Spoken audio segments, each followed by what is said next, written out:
Alrighty, I think we are live. Let me know. Let me know if we're live. I think we're all set, which is great. Oh, you know what I have to do though? I gotta turn my speakers off. Otherwise, you're gonna get Imsa radio coming through them. Which we can't have that, can we? So let's see. Maybe this is. There we go. Alrighty, we are here. It is race day once again for Imsa. A beautiful day. It's also Nürburgring 24 race day as well, which I have been. This is the first year that I've been watching a significant chunk of that. Well, I mean, I guess they're only what, like 5-6 hours in right now, so. Um, I'll let's see if that still remains to be a significant chunk of it. But yeah, been enjoying that this morning. Just kind of relaxing, getting ready for this. Of course, we had qualifying here yesterday. Seems like it's going to be an interesting one. I hope. Hopefully, we'll get to see some passing. Hopefully, you guys can hear me fine. Yeah, I can hear myself in the stream. That's good. But how's everybody doing? We got some who's ready for GTP and GTD Pro racing. I know I am, Danny. I know I am. I like. There's a lot of negative. There's been a lot of negative reactions to this track. I think that's safe to say. Not everybody has been the biggest fan of the Detroit track, but honestly, I thought that the cars were getting around it a little bit better than I personally thought they would yesterday. So, I'm holding out hope for this one. Well, let's just wait until we see some racing before we judge it. How about that? How about that?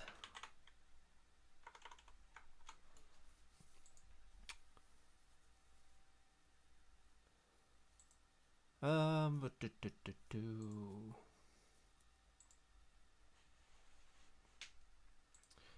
right, we got the. Hopefully, we don't have any issues. I don't know how many of you were all watching the IMSA stream or the IMSA TV stream yesterday. There was a few hiccups there, but they got things sorted out shortly after the start of qualifying. So hopefully, all the hiccups were were worked out with that. Yes, Danny, good point. Congratulations to DXDT Racing for the first win for the Corvette in GT America. That is true. Corvette, of course, going for their first win in IMSA this season with the new car. This weekend at Detroit, they got for the second race in a row, they have a front row lockout. So they weren't able to seal the deal at Laguna Seca, but maybe they'll be able to seal the deal here in Detroit. Cassidy, I won't be sad if the track isn't on the schedule in 26, but I'm still happy there's a race. Yes, that is true. Like I said, this is the first time we're seeing the WeatherTech Championship race on the streets of Detroit. So let's cut them some slack. Let's see what the racing is like before. I know I want to before I say before I give my thoughts on what it's like there. But yes, regardless, happy that there's a race. We get another weekend of racing here. And Dylan, the race starts in like 15 minutes is the official green flag time. I think it's like 3:05 Eastern time is the official start. So we're very, very close. We're very, very close. And the race is only 100 minutes, so an hour and 40. Just like it was at Long Beach, shortest race on the season. Well, tied for. So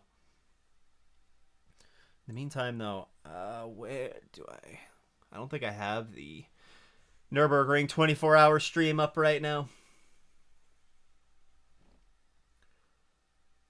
Reddit that it will be the 20 Corvette Racing Worldwide next year. So on the GT World Challenge, um, is that what you're thinking there, Danny?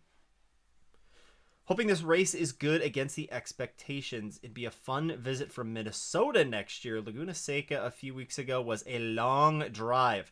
Yeah, I bet, Ted. From Minnesota, it's not too bad to get to Road America, is it? That's got to be, that's not right. You don't have to go around a lake because I'm going to Road America, and I believe that I am driving because just kind of makes sense. But even still, that's like maybe it's only 10 hours. Only 10 hours. Yeah, good thing you asked, Dylan. Good thing you asked. We're still waiting for the Imsa feed to go live. I don't think it'll go live until 3. I think they just timed the start of their live a little bit beforehand. I didn't have any. I mean, actually, I shouldn't even say this.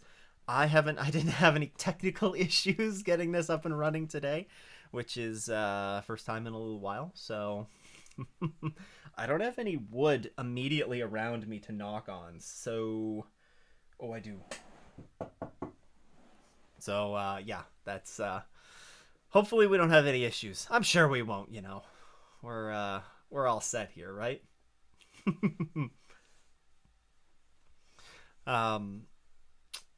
Yeah, what else we got going on here? I guess while we're waiting for the broadcast to start, I was fortunate enough a couple weekends ago to Canadian Tire Motorsports Park hosts on the Canadian long weekend. The Canadian long weekends, they have the Canadian Sports Car Championship, which is called FEL. And they have their season opening and I think season closing races at Canadian Tire Motorsport Park. They also visit other tracks like the Honda Indy. They support IndyCar. So that's they have quite the schedule of just kind of, it's a pretty condensed schedule. They do 2 races in a weekend, but some great racing there. I was fortunate to be able to go out to CTMP to see some of those races, and there's actually going to be one of those entries that's making the jump to the Michelin Pilot Challenge starting next weekend at Mid Ohio. So yeah, that's good to see. You always love to see. I personally love it because it's a local team, so I have somebody else to cheer for now in Pilot Challenge. But yeah, well, it was a lot of fun there last week, and they have the NASCAR Canada Series as well, which I know a lot of people are like, oh no NASCAR, ew, gross, but no, honestly, the NASCAR Canada Series puts on a pretty darn good show. Those cars are really interesting. They put on a good show, and they race the same car on like the road courses, the ovals. They race on a dirt track as well. It's pretty darn cool. So Elkhart Lake is in the middle of no way. I don't know if you meant nowhere, Eagle Racer. I think you probably meant middle of nowhere, because it's a fair piece outside. What is it? Is it Milwaukee? No. I'm probably wrong. Yeah, no, I was actually right. I was actually thinking of Milwaukee, because it's in the middle of Wisconsin. It's not that far from Minnesota. I'm looking at a map right now. I'm not a champion of GeoGuessr or anything, but where is Road America up here? It's somewhere. Maybe I should just type it into Google, right? Road America. Plymouth. Yeah, it's like 45 minutes north of Milwaukee. Like halfway between Milwaukee and Green Bay. So, on the bright side, I get to see IndyCar race tomorrow and NASCAR at my home track at Gateway. Danny, are you going to the NASCAR race tomorrow?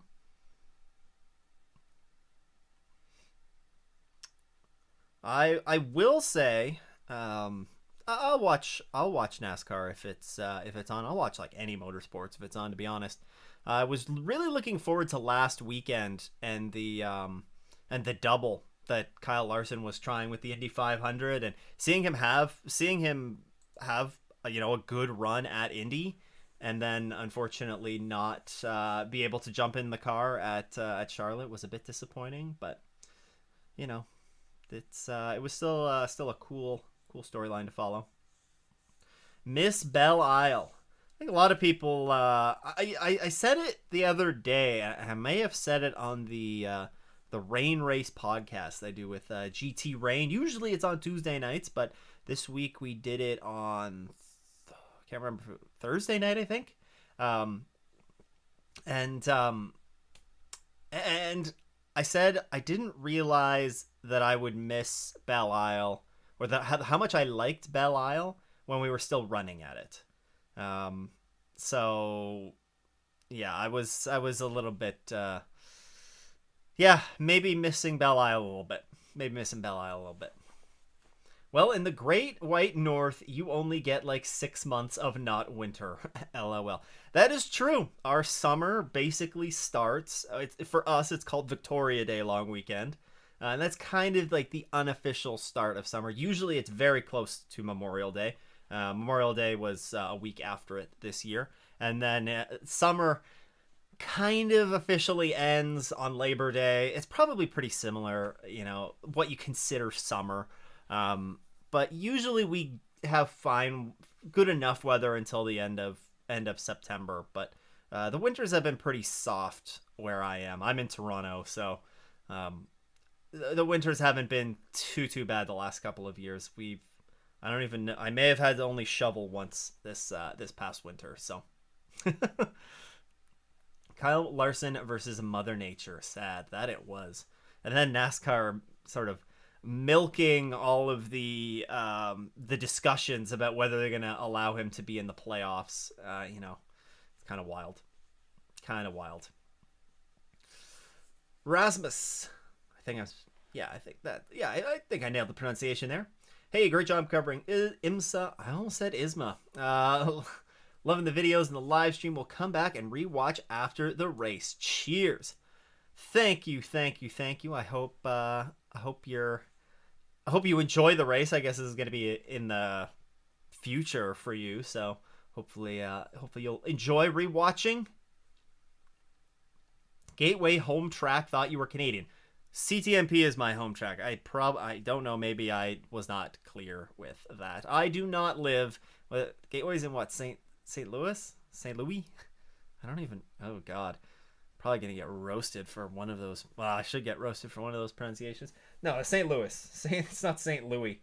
St. Louis is the name of a chain of wing, like a wing chain up here, like chicken wing chain. St. Louis Bar and Grill. But I know that it is St. Louis.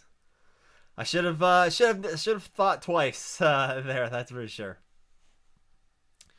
All right, we're like 1 minute before the top of the hour, and we should be I don't know what it's going to be like for anybody that's watching the race on Peacock, but on Imsa TV or Imsa's YouTube channel, we should be seeing the race go, or the stream go live very, very shortly. From Zombie, what are your thoughts on the Mustangs? They seem to have not found their stride yet. Do you think it's down to not maximizing setup, bad BOP, car maybe not the best designed? Well, hello Pete. Hope you got to be settling in for this race, I'm sure. Hope you're doing well. Thanks for dropping by. But yeah, Zombie, what are the thoughts on the Mustangs? I think it's just the growing pains of a new car. I don't think you can, car maybe not the best designed. I don't think that is it. Multimatic are pros at this. Broadcast is going to kick off in 5 minutes on Imsa TV, and that is according to the Imsa official YouTube profile. I mean, that's what they're saying on the Imsa live stream. So Peacock is probably already underway with some sort of pre-race activity or one of those epic intros that they have now. But yeah, I don't. It's always easy to blame BOP, but I'm not. I don't really want to rush to blame BOP. I mean, the Fords haven't really been competitive anywhere yet, and I think it's just I think it just needs some time, right? We saw it with the Porsches last year. I know the Porsches had some BOP issues that were being worked through, but I mean, we saw the Corvettes as well. It took them a little while to really find that competitive pace in their car. These teams are still learning a lot about these cars, so give it time. The Ford is going to be competitive. Like they just rolled out some changes to it. I mean, they finally fixed some of their reliability issues, specifically around the trunk, and that was causing some problems, I think, with the rear diffuser. So that's going to make that car, you're not driving the car the way that it should be driven in the state that it should be driven. Well, the IMSA broadcast has started.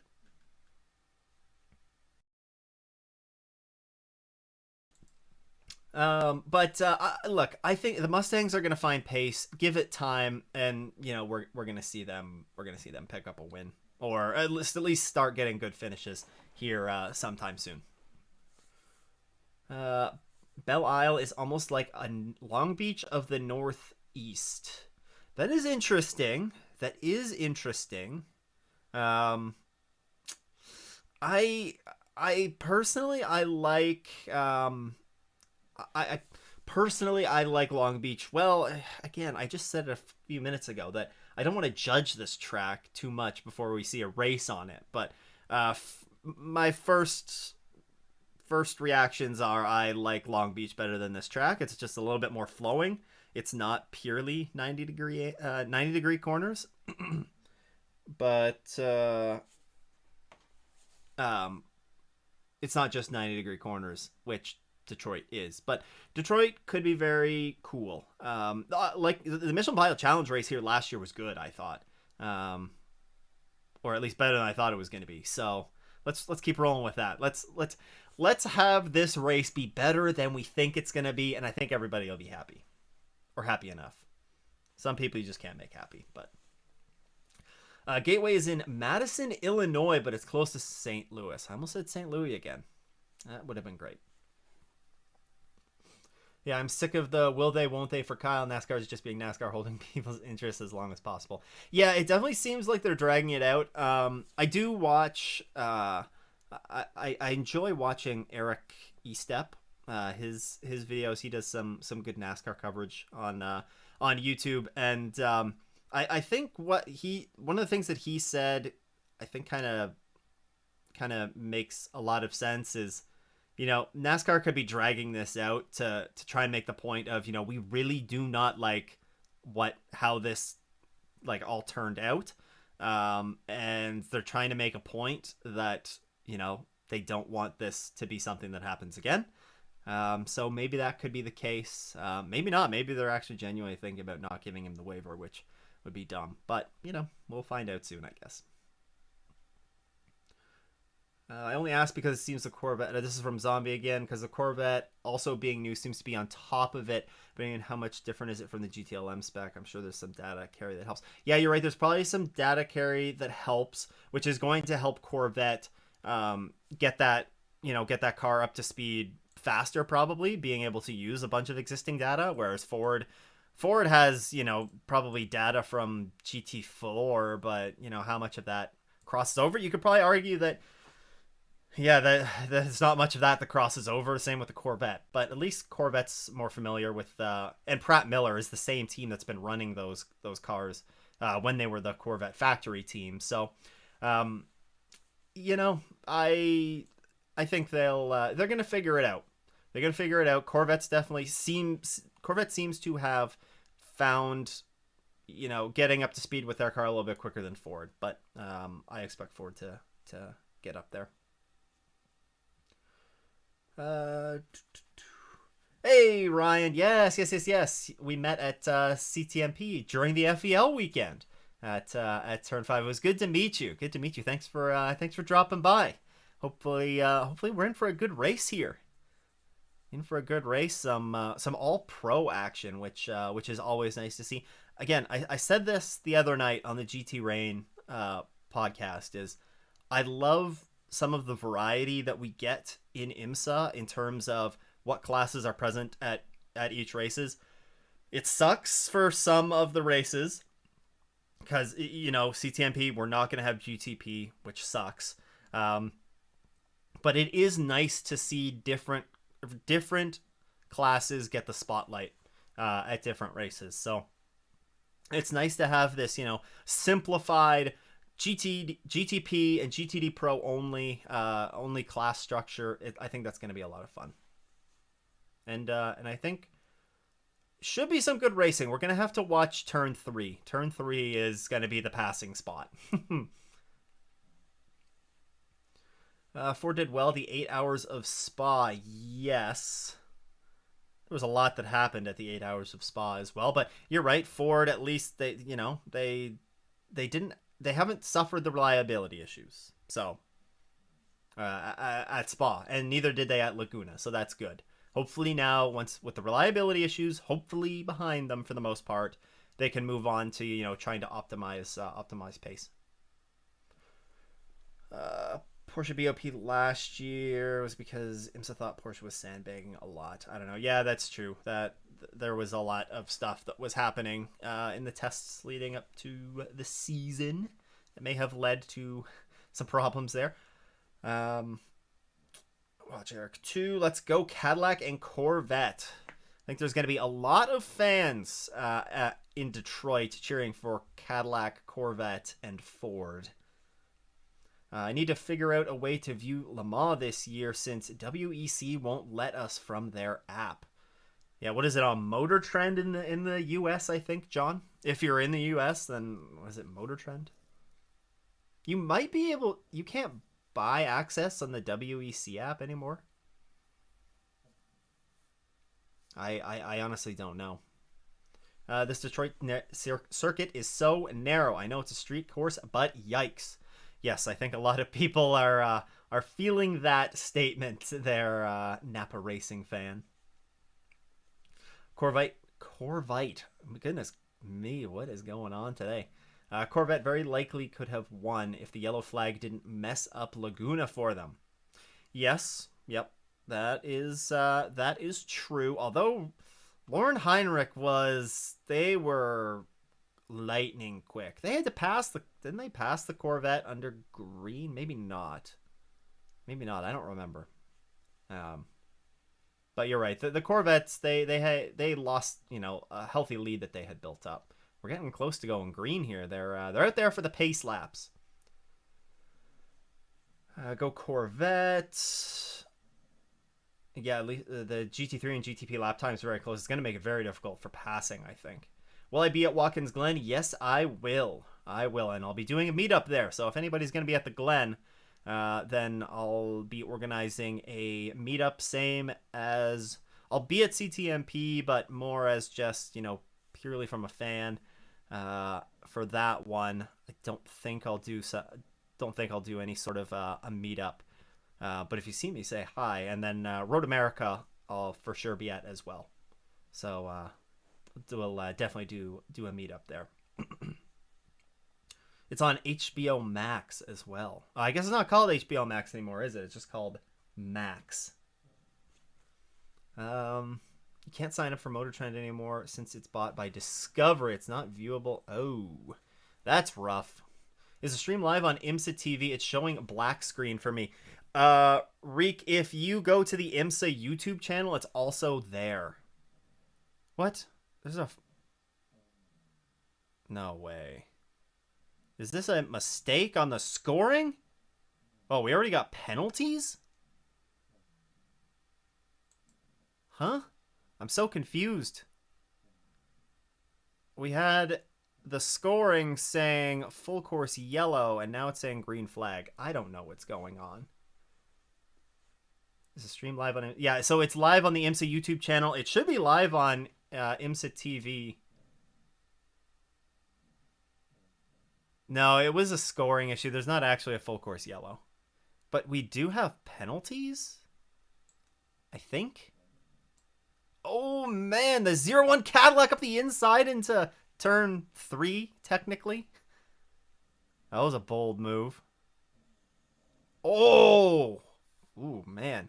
Who's starting in the 40? Jordan Taylor was squeezing. Was that the BMW they were squeezing? Honestly, BMW got screwed the most in with qualifying being red flagged.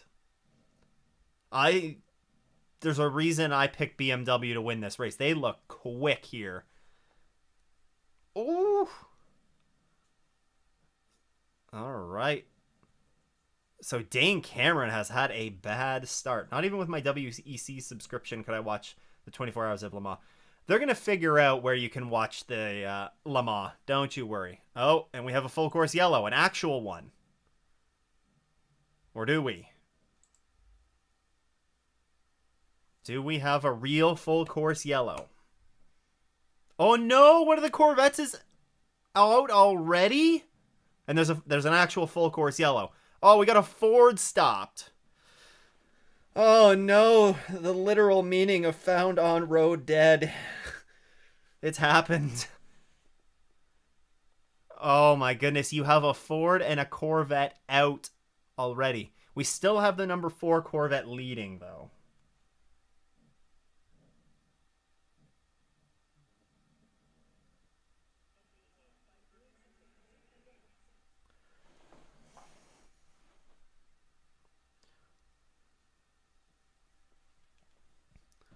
What did we have? Okay, so Dane Cameron must have got a horrible jump because the second row of who was that? Ricky? No, Albuquerque started in the 10. So Albuquerque and Bourdais split him going into turn 1. And then Jordan Taylor just who did he was that the 25 or the 24? The 24. That was wow. That was a quite defensive maneuver. You jinxed the Mustang. I probably did. Probably did. Somebody asked what happened to the Whelen 31. So the 31, and yeah, John asked this, why they're so far back. So the Whelen 31 brought out the red flag at the end of qualifying. So if a car brings out the red flag, that means their 2 fastest laps, I believe it's their 2 fastest laps in qualifying, get removed. So that's what happened. So their 3rd fastest time was slow because it was probably a warm-up lap, and that's why they started at the back. That's Ford quality for you. Yeah, wasn't I just talking about how Ford would hopefully fix their reliability issues? Mm-hmm. Yep. Couldn't be me.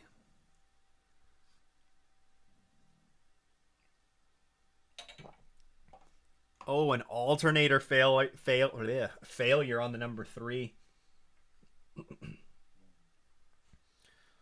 Oh, beautiful. I like to watch as many different things as possible while there's always so many things to watch on TV. I mean, right now you got the Nürburgring 24 on as well, and the Jays game is also on right now, and they're not even out of the first inning, and the Jays are already down 3-0. So all is good. 4-0. I think. Oh no, maybe not. All right, focus on the race. At least this is a quick yellow, because there's obviously no pass around. It's within the first 15 minutes of the race, so we'll be back running here very, very shortly. And then it wasn't a wreck. It was the reliability issue.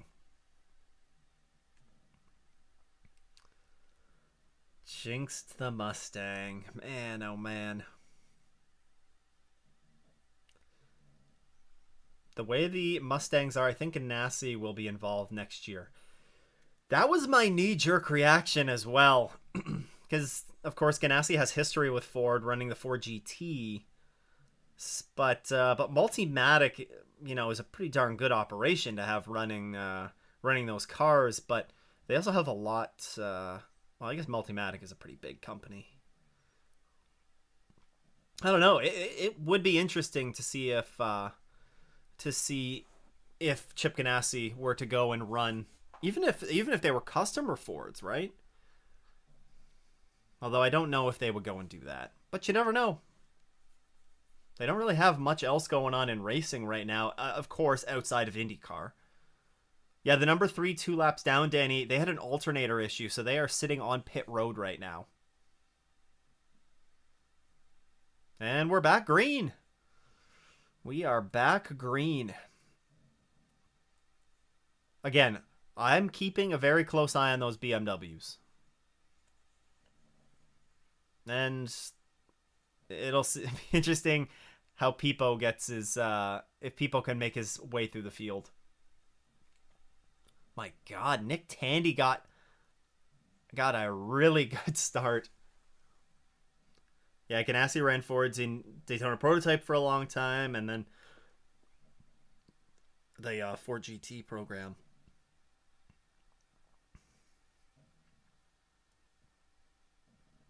How did Tandy get ahead so much? Is Albuquerque struggling? Yeah, it's a little early to say. The tires aren't even warmed up properly yet, so. Anybody think that we're going to see a zero tire changes here? I'm kind of thinking that we'll see.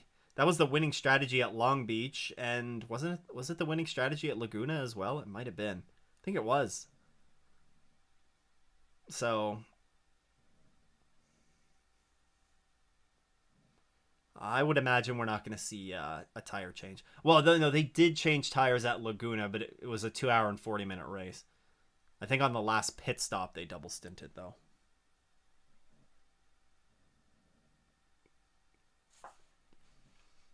'24 BMW changing lanes prior to the start, drive-through penalty. Dun dun dun.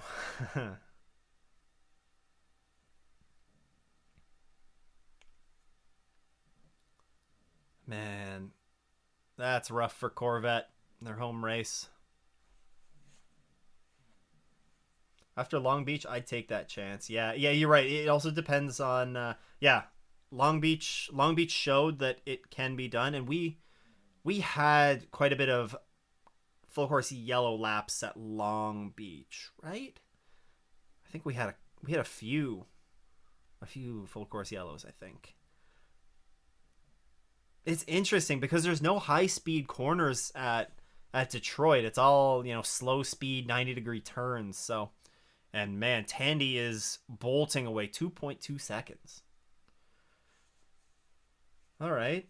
And then Eagle depends on how much yellow we have. Yeah, that's true. Ooh, there goes the 7.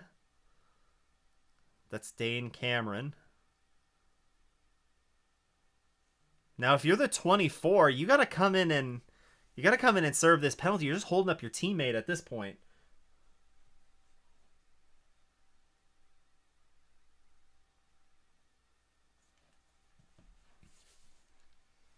Number 4 can still win. They sure can. Number 4 has a 1.1 second lead, and the 24 BMWs on pit road for their drive-through penalty, or they've served it. I guess they're serving it as we see it on TV. The scoring is a little bit ahead, so.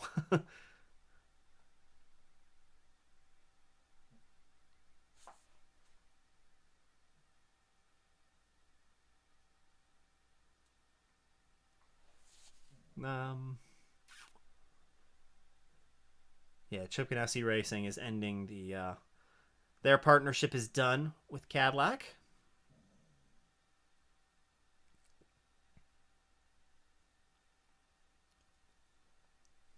Now, Nick Tandy has normally been the finishing driver, I think, right? Well, he was the finisher at Laguna Seca, so it seems like Jaminet is, well, Jaminet would be the second half driver here. Still a long way to go, of course. An hour and a half race ahead of us. And Peepo's already in the pits. Why did Peepo come in? Is this... Do you think that are they trying to do some wicked undercut where they... And we also see some GTD Pro cars in as well. The six... Okay, they're getting the driver change out of the way. Okay, so they're trying to get the driver change out of the way so they can save that time on a pit stop later on. They're going to be put out into no traffic theoretically, so they can probably make time up. I guess this has to be just a play for track position. And the Mustang and the 15 Vassar Sullivan, which is normally the GTD car, also is doing the same thing. And that was from Frankie Montecalvo, and now Parker Thompson is in the car. So, and Jack Aitken in the car now.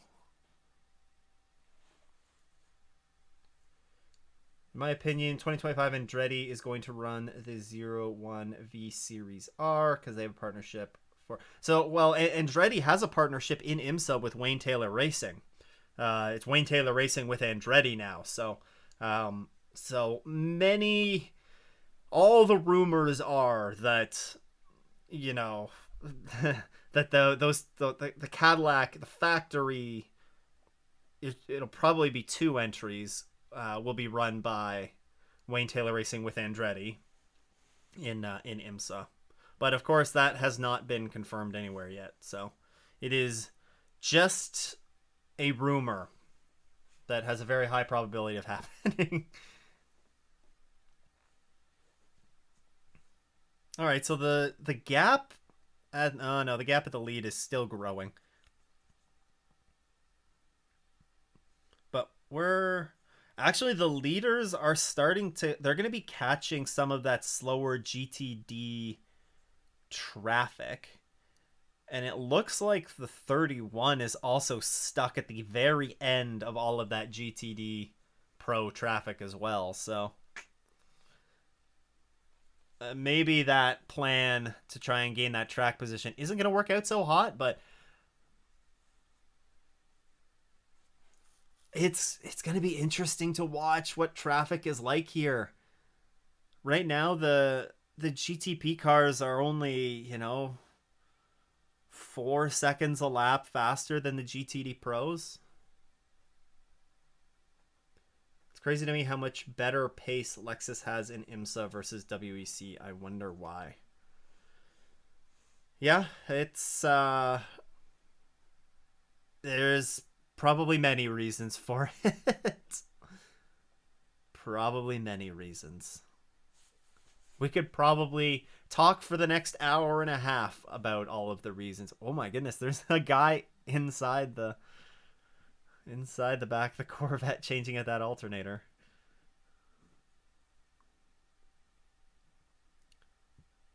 If WTR switches to Cadillac, then we will need to have another team to make the the Honda Racing Corporation Acura entry. Yes.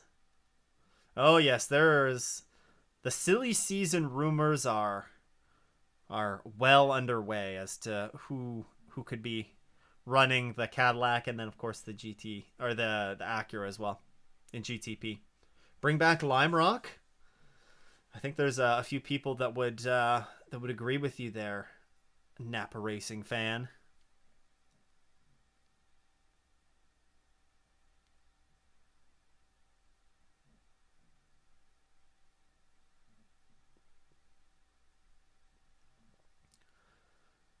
Man, Nick Tandy's making this look easy, huh? He's the fastest lap of the race by 7/10. Not quite by 7/10, but it's by a lot. If IROC can return there, certainly IMSA can. Yeah, yeah. I think it's just a matter of finding where it fits on the schedule. We've seen there's a lot of demand for tracks that want to bring IMSA in, right? It's not just Lime Rock, and there's a lot of places that want to have a race, and I wonder if we could see, we're going to see next weekend IMSA head to Mid Ohio and have a support series only race, where it's going to be headlined by the 4-hour Michelin Pilot Challenge race. They're going to have the debut of the Mustang Challenge as well, the VP Sports Car Challenge, and then, of course, my favorites, the MX5 Cup. So I wonder if you might start to see some more weekends like that, or maybe that support series, extravaganza alternates around to different tracks from year to year. Maybe it's Mid Ohio this year, maybe it's Lime Rock next year. I don't know. I have absolutely no clue. I'm just spitballing here. That could be something that they consider. Or maybe they rotate. Maybe there's other races that become, that go on rotation. Although there's no rotation, there's obviously nothing changing on the schedule for next year. So, Penske runs Chevys in IndyCar, Ford in NASCAR, and Porsche in and Porsche in IMSA WEC. Yeah, that is true. But yeah, and we saw that a lot too. Was Meyer Shank Racing, I guess they run Hondas in Indy. Chip Ganassi runs what? They ran Chip. Doesn't Chip run Hondas in IndyCar? Am I wrong on? I think they run Hondas. How's the 31 Caddy doing? They made an early pit stop. So they are carving their way through the GTD Pro field right now.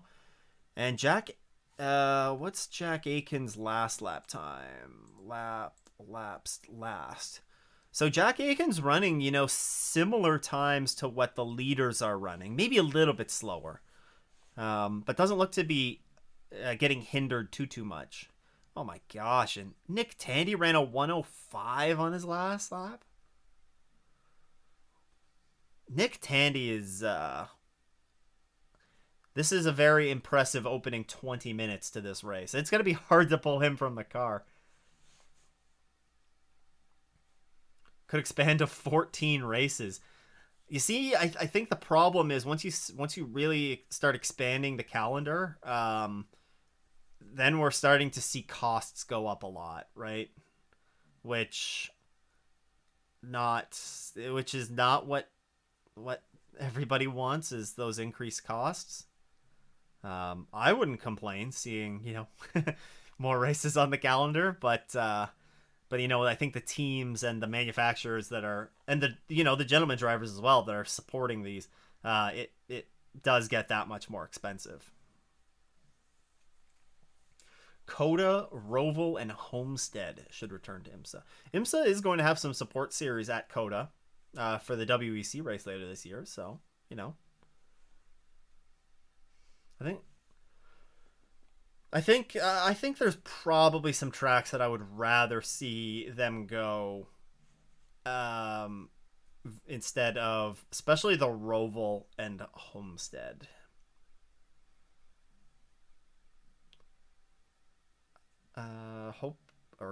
Good point with Sports Series only races, though. Still odd the top sports car series doesn't run at Mid Ohio Sports Car course, though. Yeah, I feel like there's probably a lot that goes into why they're not running at Mid Ohio.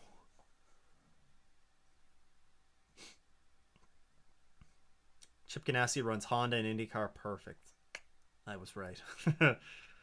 Every once in a while that happens. Should influence an RX06 entry. Potentially, but the rumors there, it sounds like Meyer Shank Racing is kind of the leader to do that. So I don't know.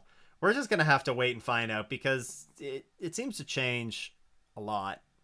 Oh, we have the Pfaff McLaren in the pits. What do we have? We also have the Paul Miller Racing is on an outlap. It looks like the Corvette is finally back out on track, the number 3. Potentially.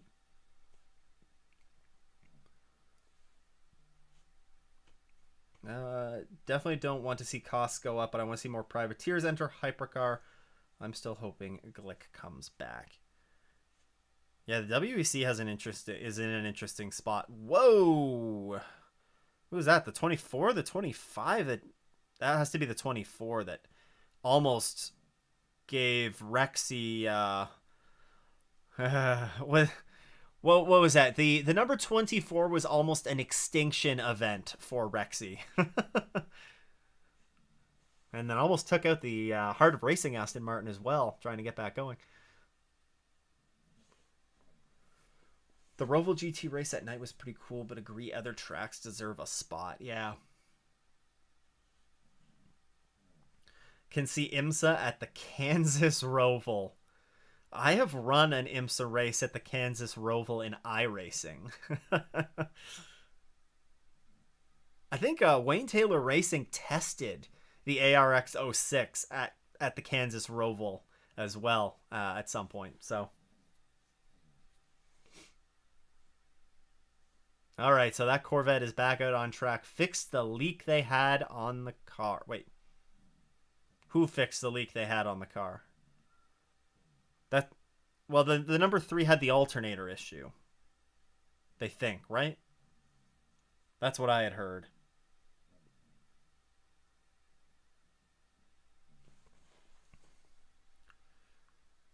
Where's my mute button?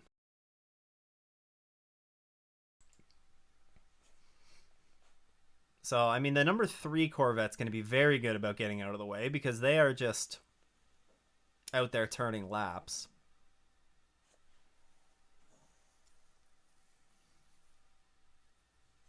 Oh, Albuquerque is closing the gap. This has to be because of traffic, right? I didn't even notice that. Because they're at the back of the GT. No, this is the... Who's leading in Pro? Yeah, they've been working their way through traffic, so Albuquerque's been a little bit better at making their way through traffic. Mustang had the leak. Yeah, the Mustang never got going, but they are stopped. They are not out on track right now. The 65 is on track and running, but the 64 is not. Oh, no, we got a Ferrari in the wall.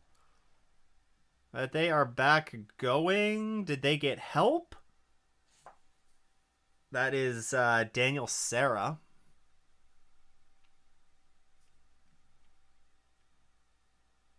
The 4 is leading.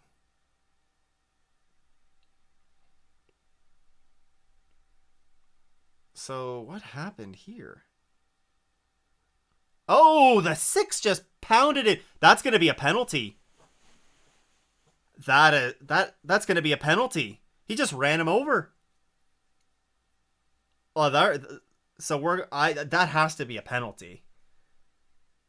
Wow. We said traffic, was wondering how traffic was going to play a role in this. Wow.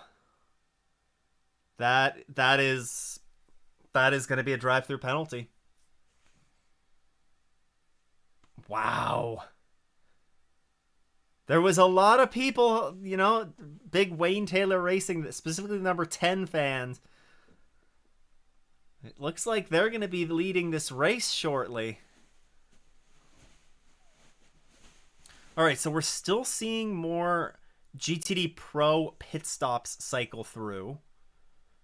I think the only one that hasn't boxed at this point might be the number 4, because Vassar Sullivan, the second Vassar Sullivan's on pit road. Rexy's on an outlap. So I think we're just waiting for the 4 to come in. Yeah, that was a big punt. And that's a good chunk of damage on the number 6 as well. An incident involving cars 6 and 35 is officially under review.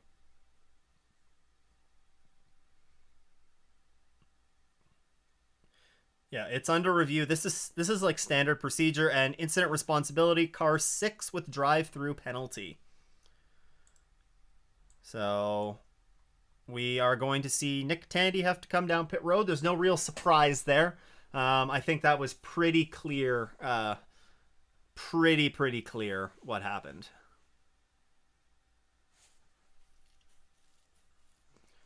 So is the split time the time from the car in the lead or the car in front of them? The split time that I have up here is the gap to the leader. If you do want to bring up this timing data yourself, then it's just available at El Camel. And you can change to have the interval. The interval is the time between cars. But I like seeing the gap. The gap is kind of the one that you would usually see. The Porsche crashed out leg at Sebring this year. I can't remember. Was that the 6 or was that the 7? Because there definitely was the one that obliterated poor Catherine Legg at Sebring. Yeah.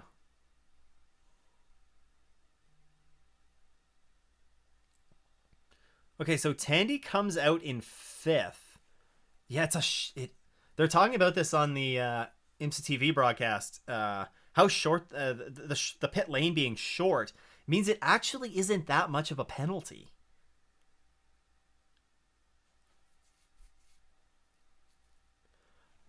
That's another. Okay, so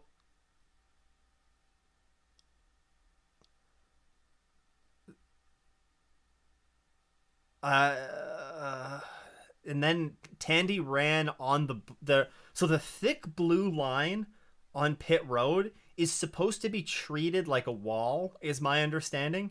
You can't touch it, but maybe that's just for IndyCar. I'm not 100% sure. So I don't know if maybe he might just get a warning for it, but so Nick Tandy down in 6th.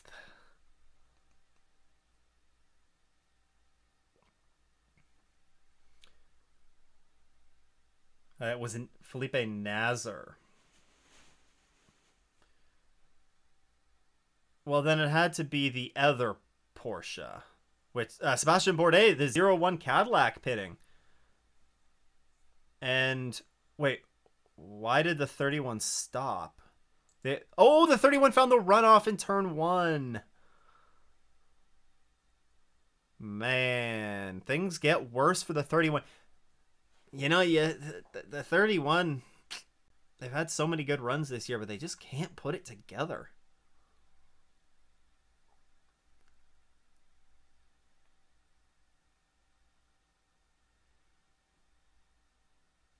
So no tires on. Can they make it an hour and 10 minutes on charge? We don't know. We will find out. So the 01 didn't change tires. I think we're going to see almost all of the GTPs do that. Like an hour and 40 minute race is not unreasonable to double stint.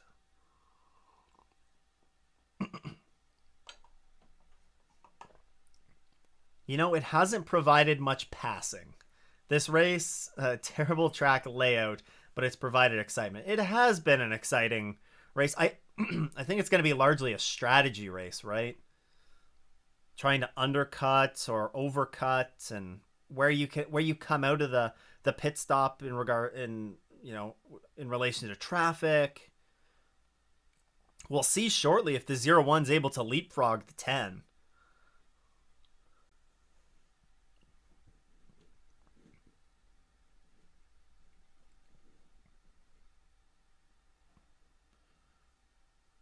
No, they get out well ahead of the 01.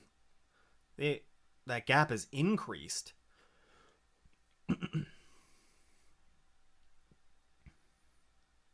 Man. So Ranger is in the car now. Ranger's had a bit of a rough go of it lately.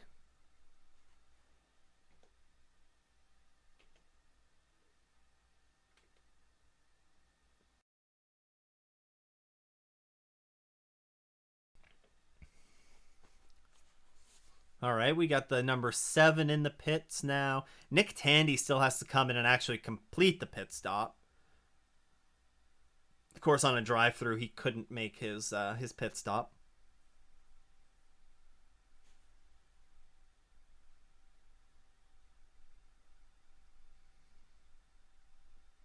All right, there goes the 7. So the 25 BMW is now leading. There's already been more green flag racing than the IndyCar race last year. Yeah, I mean, we had that quick full course yellow at the beginning, but otherwise it's been, well, and I guess the punt by the number 6.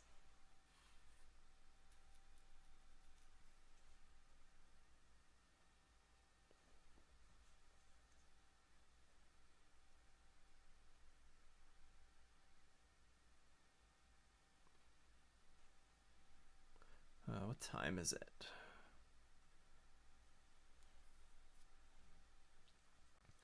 What do we have? Gotta be able to take notes here. Gotta be able to jog my memory after the race, you know? I guess it's only an hour and 40 minutes, so I could easily rewatch this race.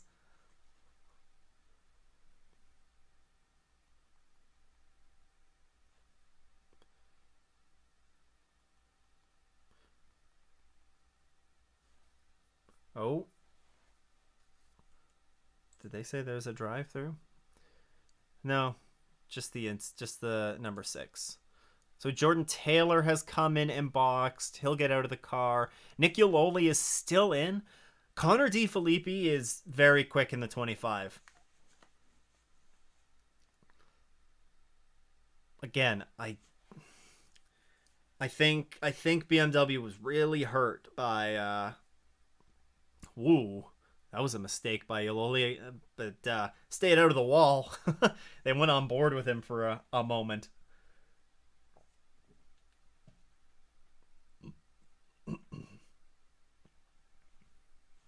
What is pit stop time for GTD? Is the vet going to stay out front?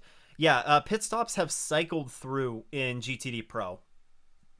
So I think everybody has to make one more stop. But why would they box that early? So all of the GTD pros are gonna have to stop again. Well, no, that's pit time. No, I want since last pit. So I think we're gonna have to see the number 4 Corvette has not boxed yet. So they are. I don't know why everybody boxed so early. Because you should be able to make it on one pit stop. And if you're not changing tires, I guess if you're worried about a full course yellow maybe, because right now if a full course yellow came out right now, the number 4 Corvette would be screwed.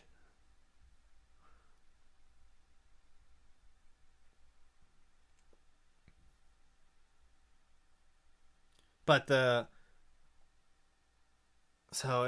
this is interesting. Let's see what lap times. Nick Yololi is right now the fastest GTP. He's running pretty quick lap times. Last lap 106, and then a 108. Pretty close with Nick Tandy in terms of lap times.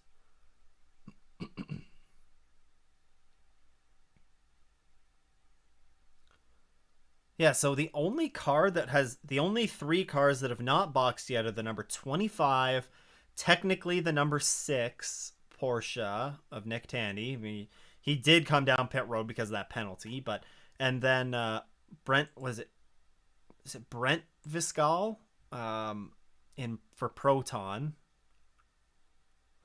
and then the number 4 Corvette of Tommy Milner. Oh no, fire at the Nürburgring. I thought I saw something in that's not good. Fire in a race car is never good. I'll have to take a look at that after this race.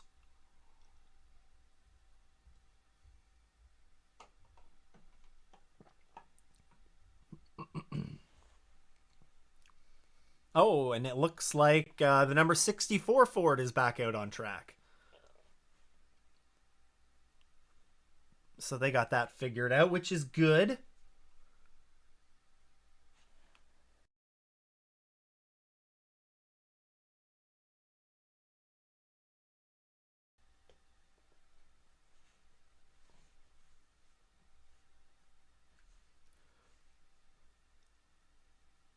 So what's the gap? So theoretically, we have the 25 BMW boxed.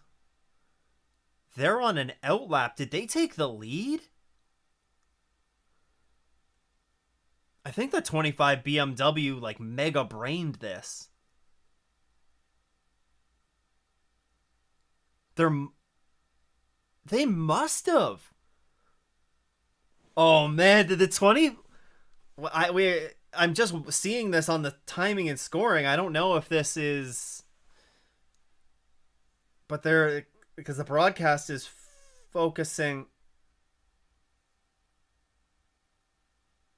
big fire in the injured bay in qualifying yesterday, and McDowell. I knew McDowell got the pole at Gateway. Black Hat just finished a 50 question exam while listening to this and watching the IMSA broadcast. Got 49 out of 50.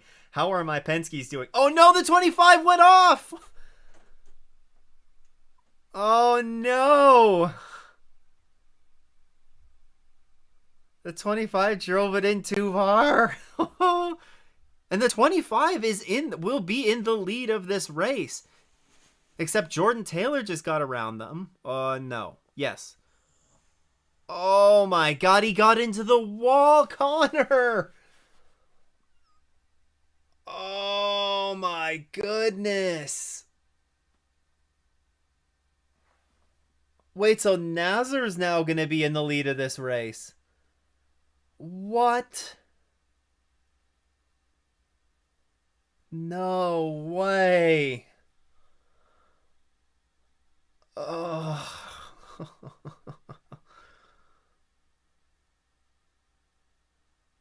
All right, so yeah, Black Hat, one of your 7 Porsche is now going to be leading this race once Tandy pits.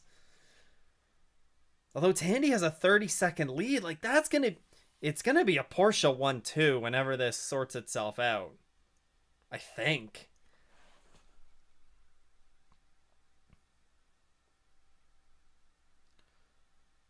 Oh man. I was just praising Connor too for how quick he has been around here, and then makes a big mistake. Ford driver change, and the caution did not cost the Corvettes. You are right. Everybody except for Nick Tandy has made a stop, and Nick Tandy's navigating through traffic right now and is now in the pits.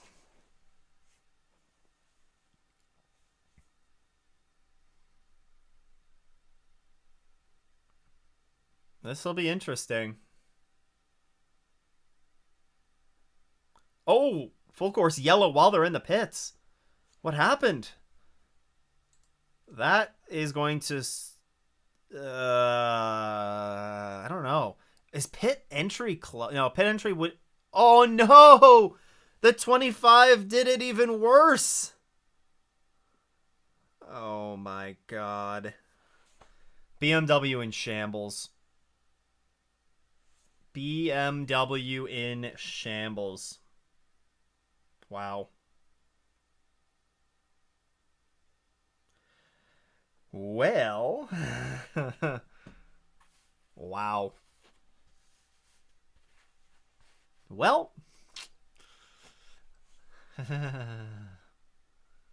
okay, so Nick Tandy is listed as the leader. Yeah, that would have helped him because the full course yellow came out, all the cars had to slow down, and he gets to come out in the lead. You know what? I might have a bit of a problem with I feel like there should have been an additional time penalty added on for a drive-through penalty if pit road is this short. Wow, he just put the power down too hard. It looked like. Oh, and yeah, there's no tires, no tires protecting that wall.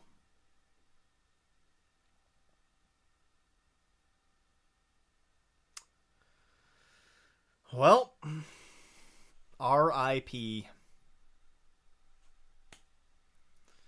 That's rough for BMW fans.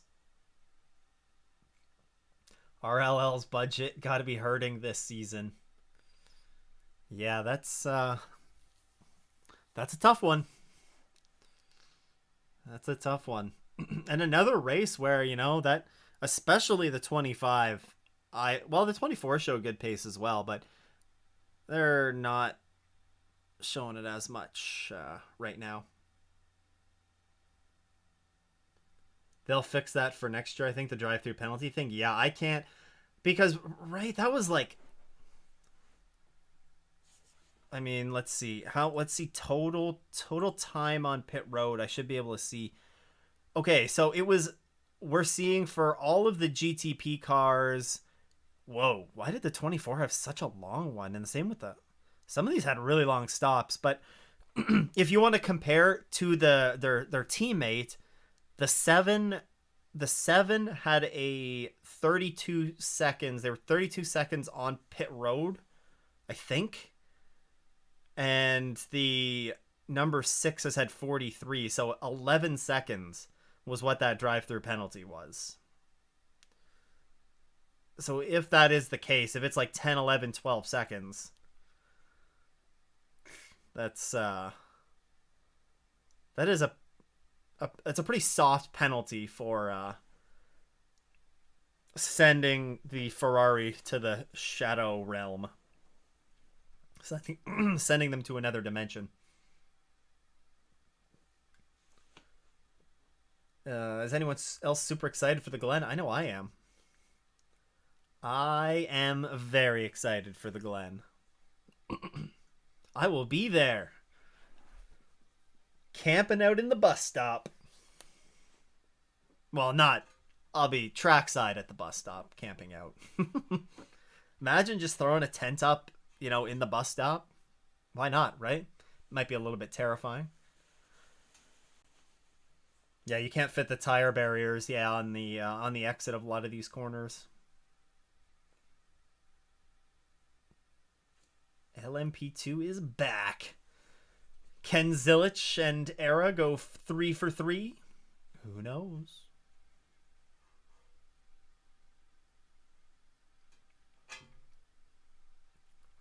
May need to change to a stop and go. Yeah.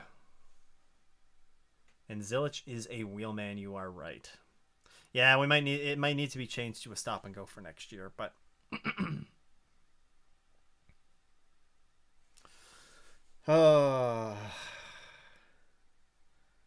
So the 6 got lucky. 6 got a bit lucky. That was like the perfect time for a full course yellow for them.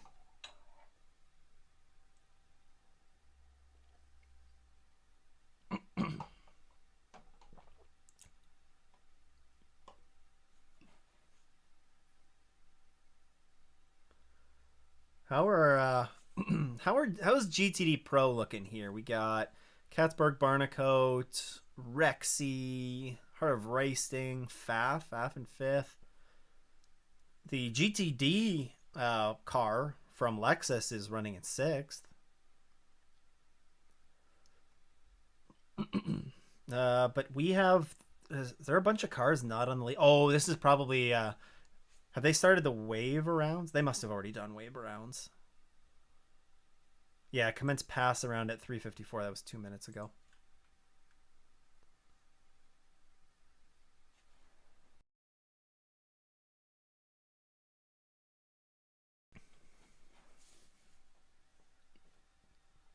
I'm excited for the Glen. I was there last year. Will be cool to see all of the places I was standing on TV.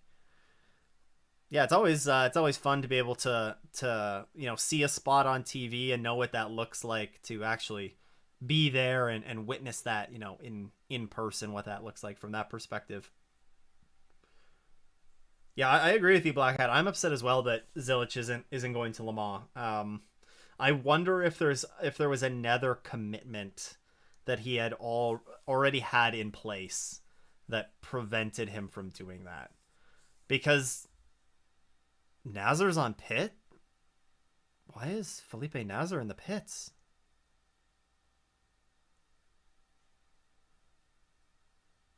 Uh,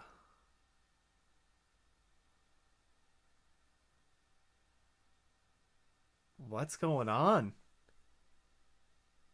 Fuel?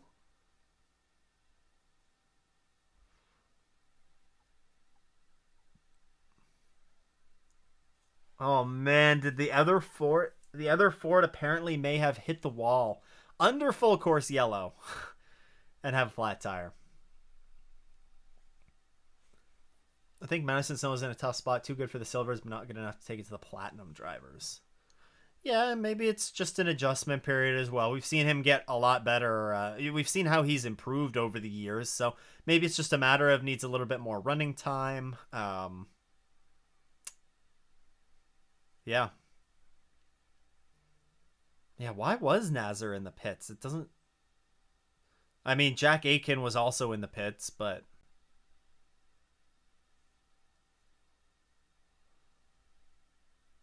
so the 7 is going to be at the back of all of the GTPs, except they're going to be ahead of the 31. That's it.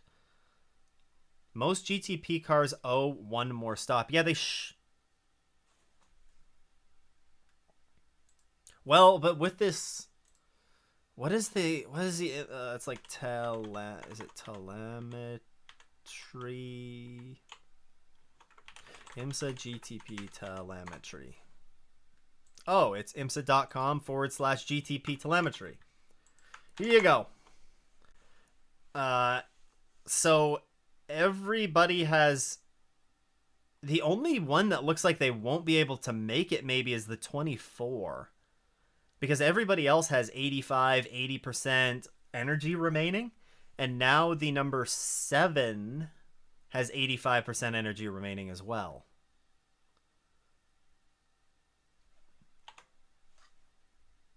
So I don't know. That's weird.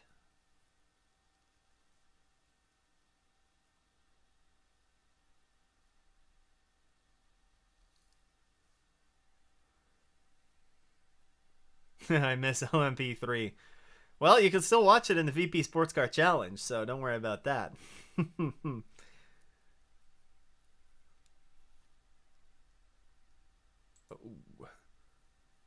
60. Shay said Shay said the 65 had a passionate kiss with the wall. For that's the other Ford. So Ford Ford not having a good time at home. Not having a good time in their backyard. GTP GTD is fine. I like the format of this race. Yeah. Like I said this at the beginning, that I like how IMSA has, different classes showing up to different races. It's not just all of them at every race. It is nice to see some variety. Nice to see other classes get the spotlight as well. It's been enjoyable. You want Roger to win Le Mans and cement himself as the greatest North American team owner in history. Are you meaning to say that Gene Haas isn't the greatest North American team owner in history? I don't know.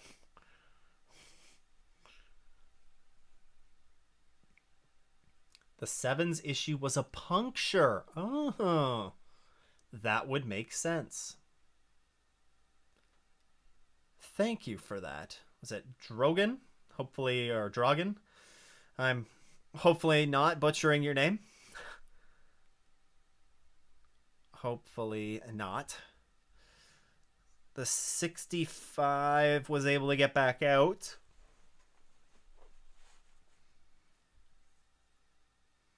When are we going to go back green? We got to be getting close to going back green here. We just have the 65 that's catching up to the rear of the field, but I don't think that's going to prevent us from going green because they've already done the class split. I think we're going to be going back racing.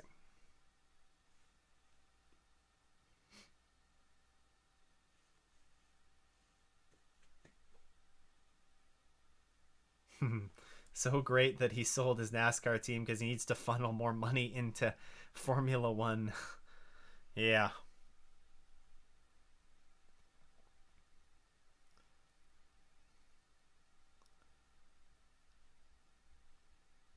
Well, I guess you make an interesting point, Black Hat. So I'm trying to think, right? Like, who would be the greatest North American team owner in history right now? Like, who else is in the running for that? Like Chip Ganassi. Chip has won the Indy 500, the Daytona 500. He's won the Has he won the Rolex? Maybe, yeah, he's won the Rolex 24 a ton overall because they dominated during the prototype era, the DP. Has he won Le Mans? He's won Le Mans at least with the Ford. I guess Andretti is another one in the running there, but kind of a newer one, right? It's an interesting one. Yeah, I was thinking Hendrick as well, but Hendrick is so NASCAR focused. Did Roush run enough sports car racing? Whoa! The 24 with a mega block, and then the 7 goes to the outside, and the 7's going to get that position. Although a little bit of argy-bargy. Buy one, get one free. Dan Gurney. Yep. But Ganassi and Penske haven't beat, probably.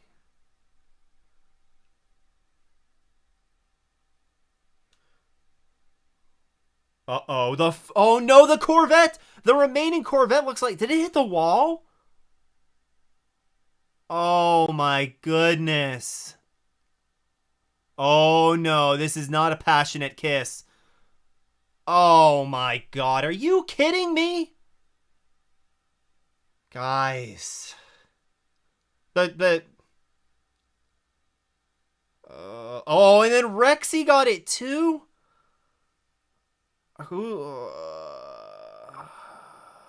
Oh my gosh, and alright, we have the moment. Here we go. This is...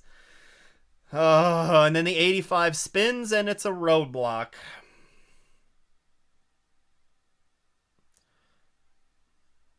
Well... There's a lot to unpack from the last 10 minutes of this race, that's for sure. Who's in the 85 right now? Is that Tiemann? No, that's Richard Westbrook. And we have the AMR safety crew. They're directing traffic in the streets of Detroit right now, ladies and gentlemen. You need the traffic cops out there. Baltimore moment. What happened to the vet?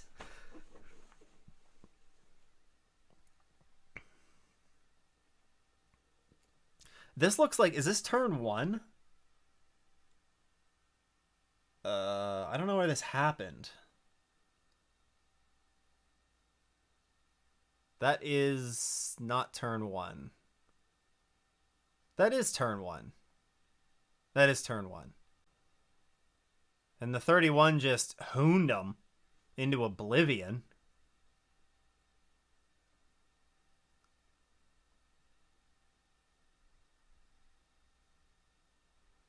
That's a... What are you trying to do? Why are you trying to make pass there? It's so narrow. Woo! And then the 14 almost plows into the back of Rexy. Long Beach Hairpin enters the chat. Except they can clear... It's like pretty self-clearing in the Long Beach Hairpin. Oh my goodness. It is a miracle that nobody got sent to oblivion there.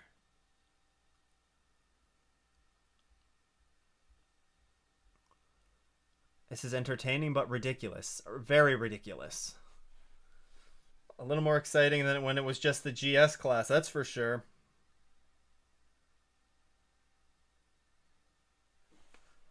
They keep trying to block while there's another car alongside. I don't... Yeah, like, is that what happened to the... Is that what the Corvette did? Was that a block or... Probably. Probably. Okay, so the incident between the 4 and the 14 is under review. You got to think the 31's going to get a penalty there. Okay. There's just so much blocking.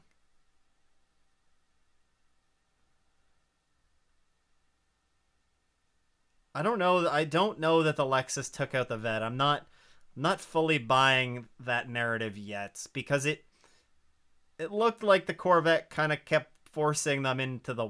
Just forced them eventually into the wall. Because it's easy to look at that and say, oh, the 14 just took out the Corvette, but they also didn't have... They also weren't given room.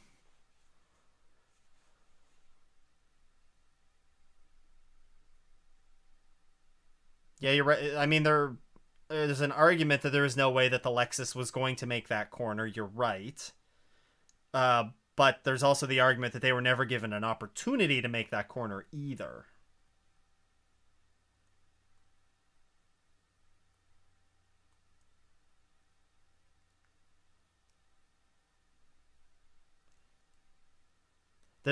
We've seen Mateo. Yeah, you make a good point that there was an odd line into the corner. Cars they'll take an odd line into the corner sometimes because it's really bumpy. Why is the safety car out? Van, we just saw a roadblock in Detroit. Yeah, there was the number 31 Cadillac dove up the inside of the banana boat, the 85, spun them around, and it completely blocked the track. So we had to... Oh. Well, the 14 isn't going to be having overheating issues. But they are not going to have good downforce on the front of that car.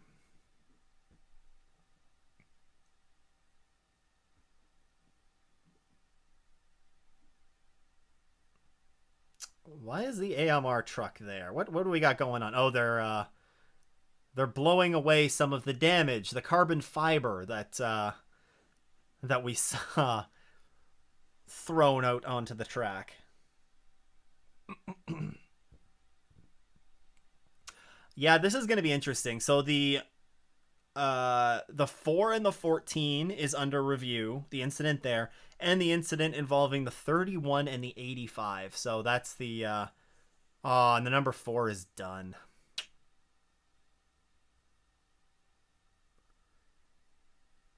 Well, it's the final 4, the 4 lowest positions in GTD Pro are both Ford and Corvette. And then in GTP, the 31 Cadillac is the lowest running car in that class. And they're getting a drive-through for sure, you would think. I don't know. It's been messy. I mean, there's part of me that's not surprised, but there's a big part of me that was hoping for better, knowing that these are pro drivers. But you know,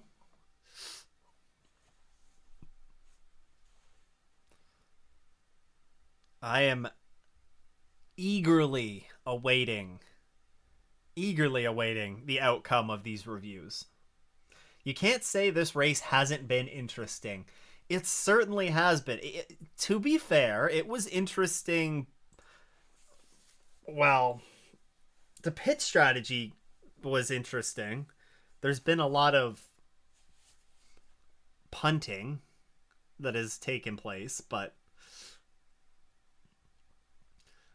I love the GTP GTD only format. Hate the track. Yeah.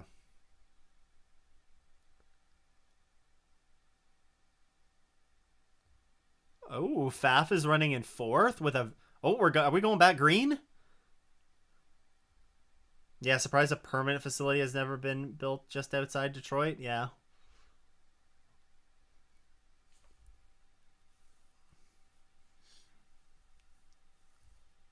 Well,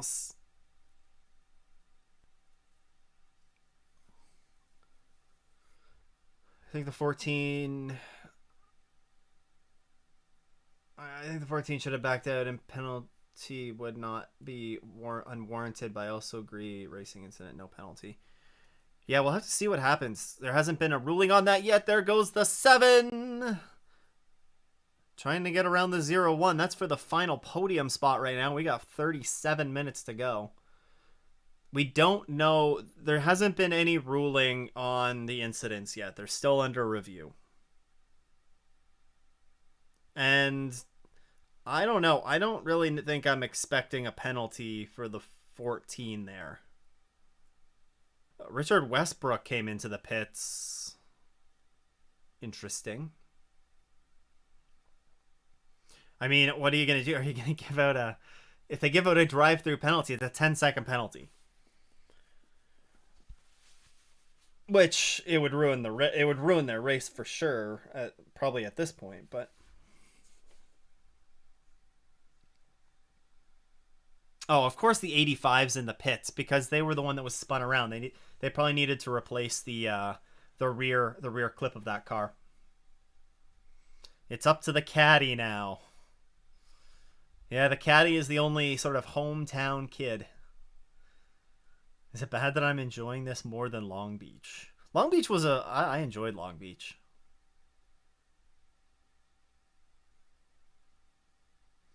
You make a good point there, Rob. Impressive with the clean how quick the track has been cleaned up. That's you know what? That's the AMR safety team for you. And also combined with the track. Are there local track marshals or not marshals, but the local track crew help clean up as well? I'm not sure. Oh, that Lexus is gonna have to be. You have to meatball flag them, right? There's parts just flying off the car.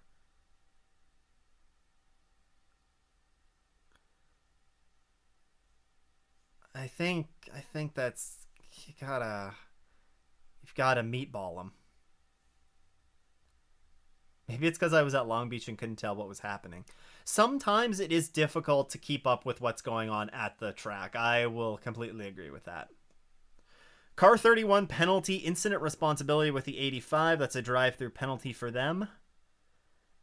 The 4 and the 14 is still under review. There is nothing. There hasn't been anything handed out there. Man, the 14 is still fast without the front of that car intact.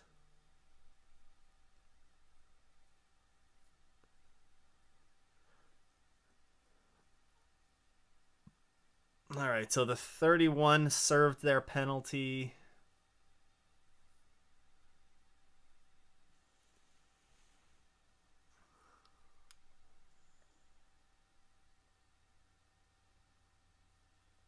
Yeah. 31 should be 31 should be stopping. Their race is ruined. Yeah, their race is ruined. So Jack Aiken was on pit road for 12 seconds. And that was the last drive-through penalty. So it is a 12-second penalty. So yeah. where did I put the GTP telemetry? Yeah, I think everybody can make it on energy, on fuel. Could Rexy be on its way to another gold tooth? Potentially. A full grill. There's so much debris on the straight. Yeah, because it was being thrown off of the Lexus.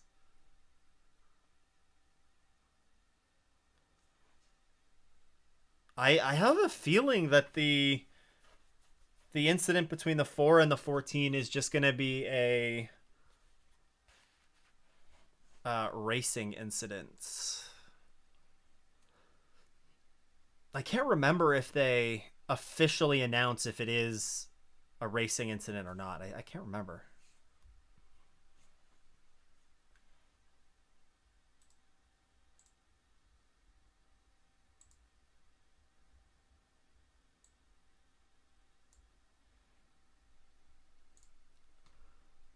Where'd my stream go? No. I don't think you actually prefer the Chicago Street Course. I'm fine with this track. It's just that we're just not seeing. We're seeing some of the, what we've seen emerge as a trend recently, which is just impatience. And we've kind of seen maybe that come into play here a little bit. Maybe lack of respect for some of your fellow drivers.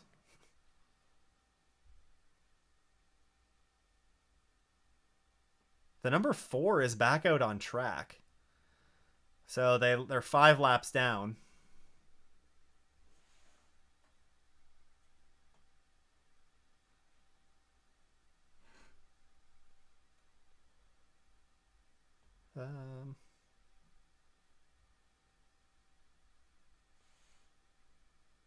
We have a good battle between the 1 and the 35 for 6th in GTD Pro. It's the Ricky Taylor's not that far off Mathieu Jaminet for the lead. And the same with the 14 is still on the back of Rexy in Pro.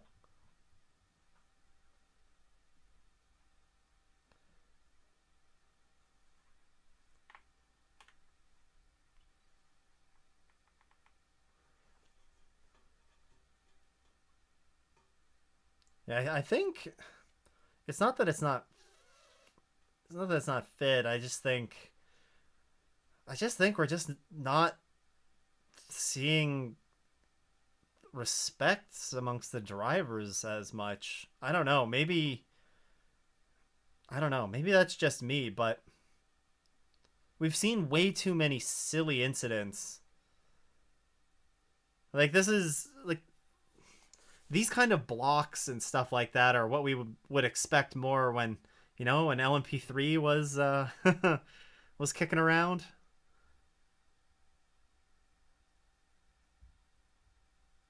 Oh, we got a driver change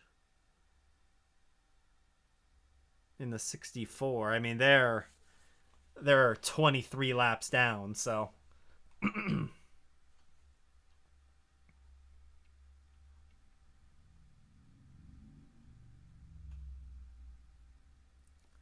yeah, the drivers seem to be off one.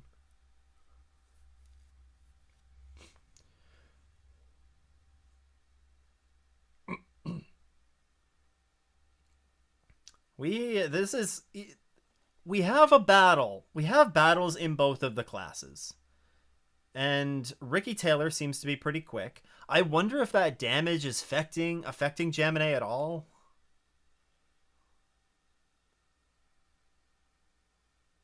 No gentleman drivers this weekend. The pros are elbows out. Yeah, no gentleman drivers in either meaning of the word, it seems like.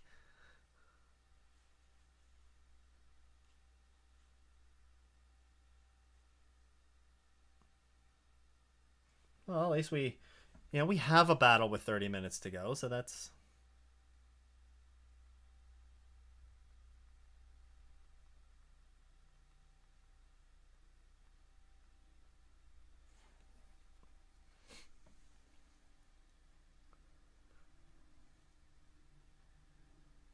Certainly some avoidable incidents. Um, Oh, so the Pfaff McLaren has got around the number 23 Aston Martin at some point. So they are in the final podium spot in GTD Pro.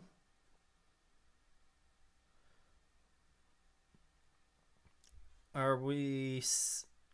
The broadcast is saying that Renger might be closing in a little bit.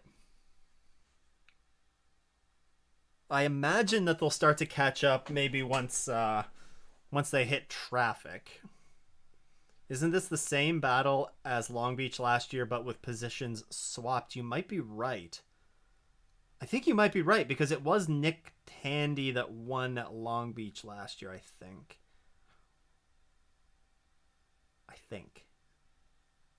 You might be right. I do think there's going to be a pit stop needed for the 15 Vassar Sullivan Lexus, but I don't know. I guess there's been a couple of full course yellows, so.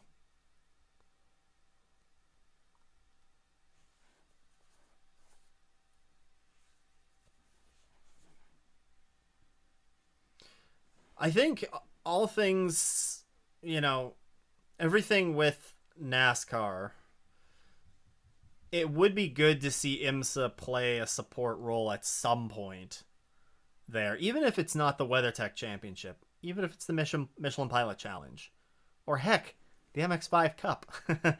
they ran those cars in a test at Martinsville, so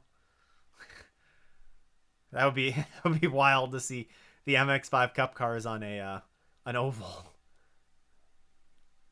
Can the 7 catch the 0-1? I don't think that's the question. I think the question is, can the 0-1 catch these leaders? The 7 just had something happen. Right? They just fell back further from the... Or maybe not. I don't know.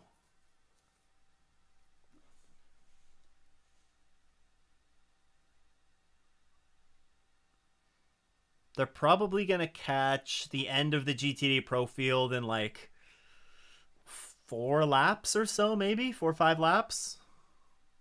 Maybe a bit less than that. I don't know. Ricky Taylor looks pretty racy right now. Oh, there he goes! He goes to the inside. This could be it. This is the pass for the lead. Nice. That was. You see, that was a nice move. It was respectful as well by Jaminet. Saw him go for that and didn't shove him into the wall.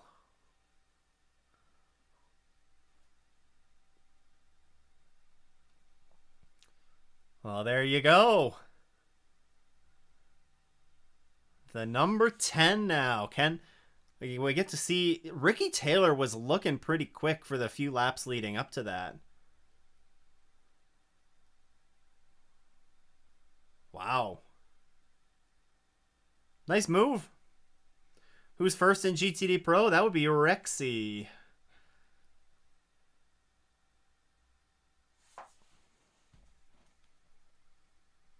Yeah. That's the spot where you can make the pass for the lead, and he made the pass for the lead.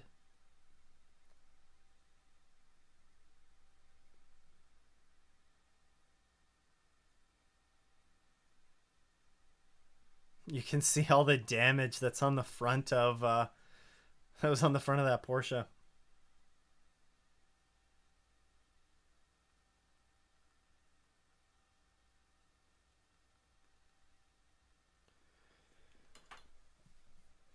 That head shake. Yeah, the head shake from Jonathan Duguid. Yeah, finally some respect was given too. You're right. And man, Ricky Taylor is quick. He ran 0.4 of a second quicker on that last lap. So, and they have pulled out some more from the 0-1. So these two cars, the 6 and the 10 right now, are the quickest it looks like on track.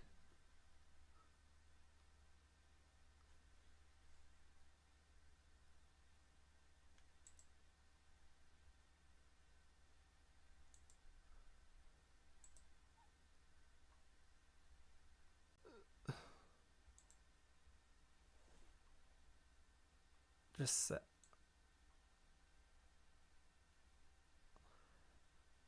so it would seem like the incident between the 4 and the 14 is, yeah, the 4 and the 14 maybe. It seems that the incident between the 4 and the 14 maybe was no action taken. I don't know. We don't really have confirmation on that. Oh, Phantom, you had the stream at the wrong time. All the bodywork around the track is kind of wild. Yeah, there's a lot of carbon fiber. If this was a 2 hour and 40-minute race, none of the cars would be left.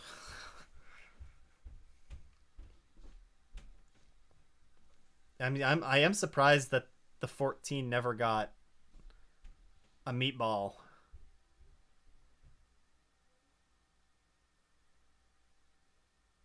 There's a lot of stuff rattling around on that car.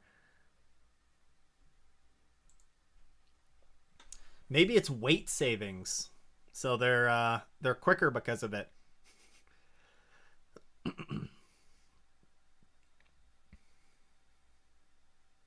I don't think you can say that the brakes are going to overheat either.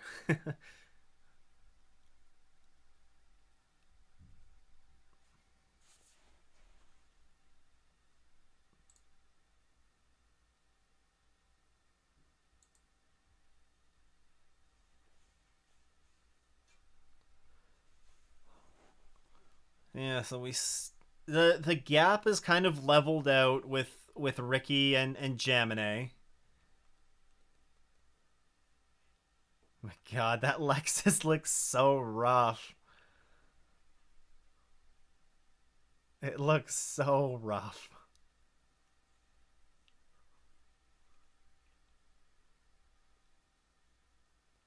They're putting time on Ranger. Ranger's not getting any pressure from behind. There is a bit of a battle, it looks like, between the 40 of Luis Delatraz and Jesse Krohn in the remaining BMW.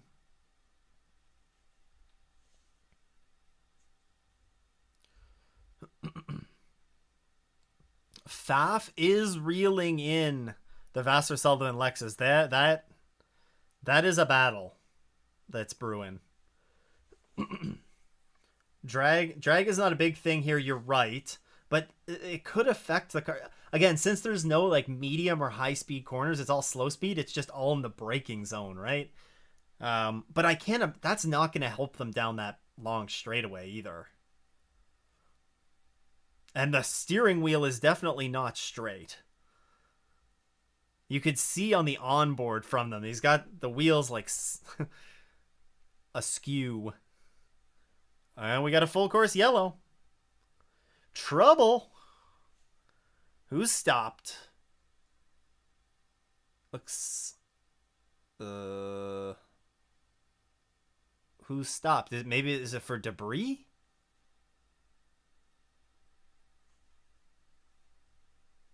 Yeah, Black Hat. I saw the steering angle. What's the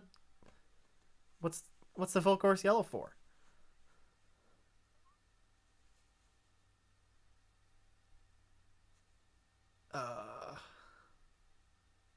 There's a ton of debris. Oh, Multimatic debris. It's from the Mustang.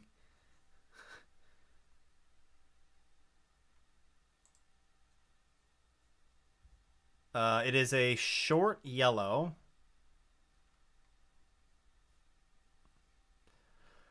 It is a short yellow, but has it been 15 minutes since our last green?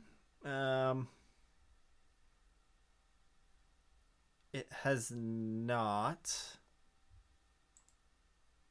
Maybe because we're in the... Is the final 20 minutes? It's, I don't know.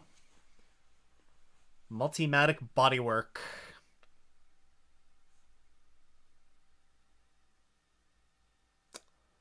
Well, this makes things interesting. The 85 is going to get back on the lead lap. They should be able to take the pass around. So the 85 is going to get back on the lead lap, and they are going to be right behind the 31. So They could repay the favor. Repay the send.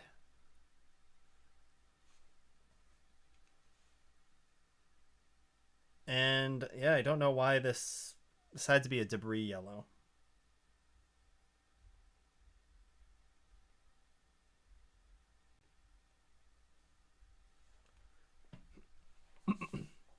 It's a banner that fell off onto the track. No way.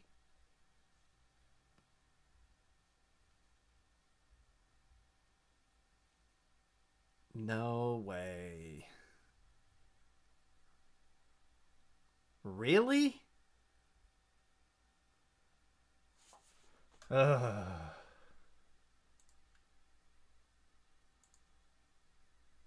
I hope it's not the banner. There is a banner that fell off the fencing onto the straight. Good. Good stuff. Rexy. Full course yellow for debris that has been on track for about 20 minutes. This will be a brief yellow and should go back racing with about 12-ish minutes to go. Rexy sounds a little bit cheesed at this full course yellow.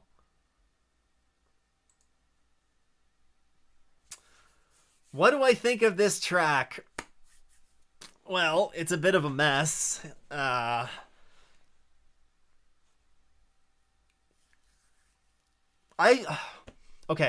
not a fan of the track layout. I don't think that the track has produced a bad race.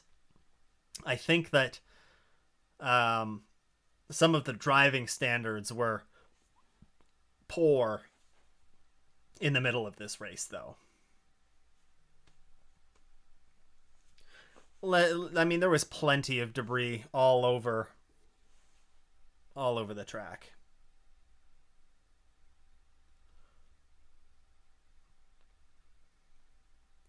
This is like the IndyCar thing at Barber when the it's not the doll, the mannequin, when the mannequin fell from the bridge. AO can't be impressed. Yeah. It's painfully entertaining.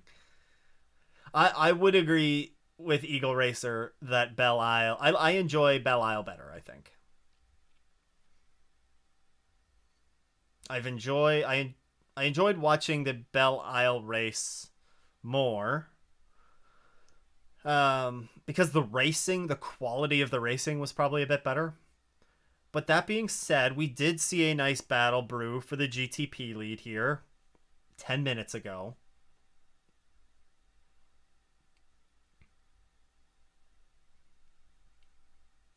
I don't hate this track, but they could do a lot better. Belle Isle, for example. Yeah, it would be nice if they were still at Belle Isle, but unfortunately that is not on the cards. This is my home race, and Belle Isle is definitely better than this. Why did they move away from Belle Isle? It was... there was lots of opposition locally having the race on Belle Isle. Because Belle Isle is a public park. The Imsa in their YouTube stream. What's this F1 you're speaking about? It's funny. Yeah, it mostly they didn't want to have it in the public park anymore. So there was plenty of opposition to having it there.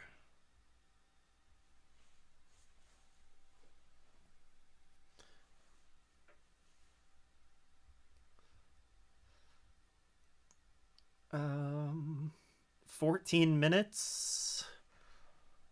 We have everybody grouped up together. Could we be going back green here very, very shortly?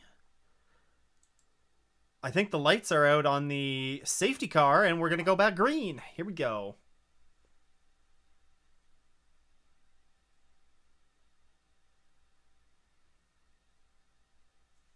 We don't have all of the GTPs fully bunched up.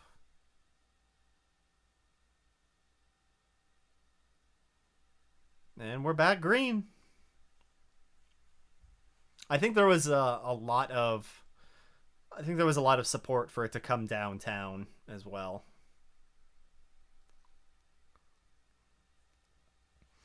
All right, we saw it with cold tires earlier. Could we see?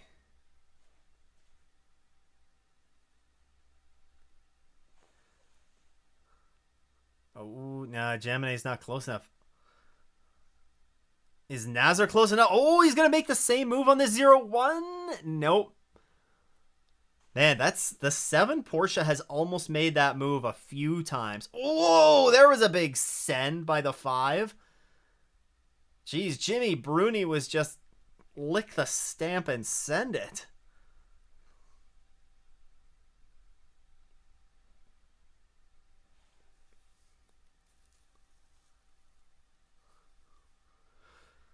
Yeah, I mean, we got the final 13 minutes of the race here. I hope we're not going to see more desperation moves. I just hope we see respectful racing to the end.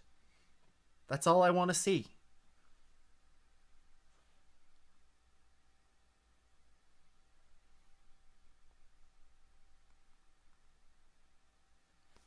And Rexy got a good jump.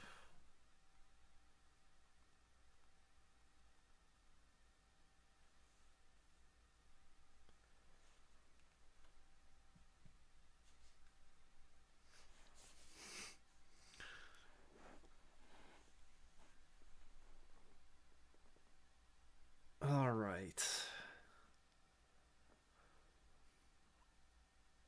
I am I'm surprised that the 14 has been hanging in there. Oh.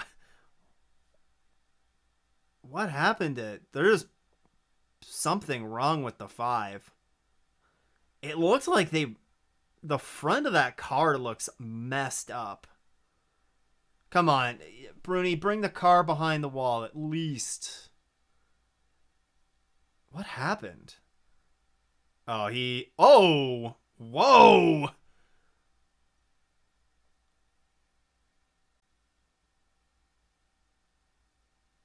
What happened?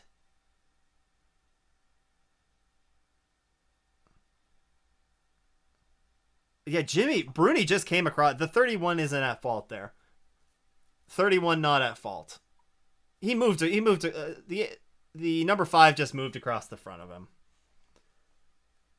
and that's a full course yellow.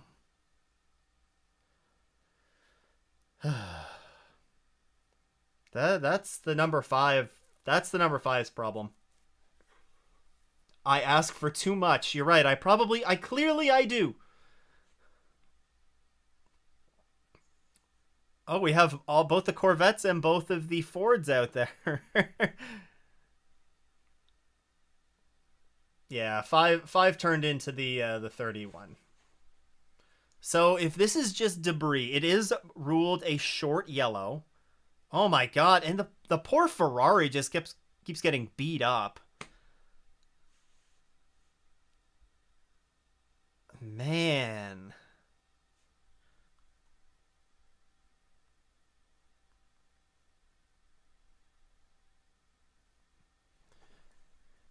Yeah, that was a hard hit for the number 5. Hopefully they just tow that, just tow it off right there.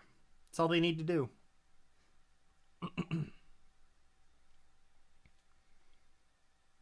Well, it's not that the 5 maybe didn't check their mirrors.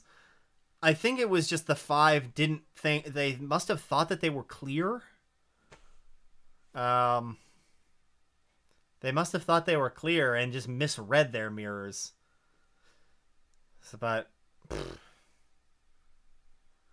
that it's a rough one.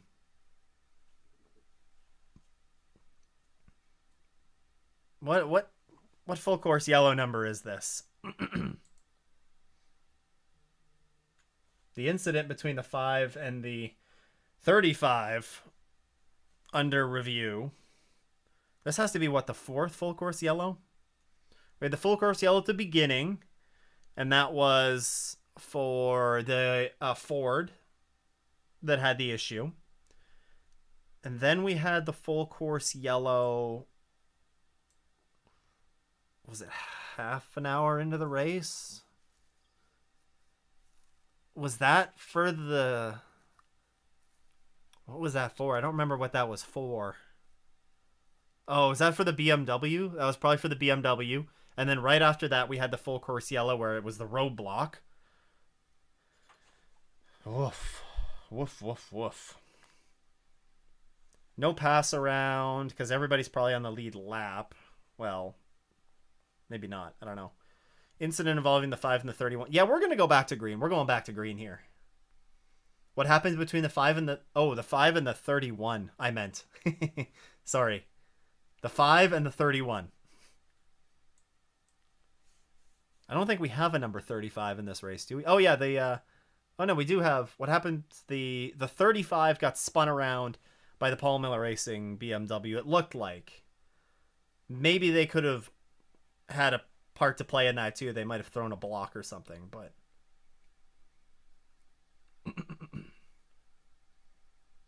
Looks like Porsche going back-to-back in... Well, in GTD Pro, maybe.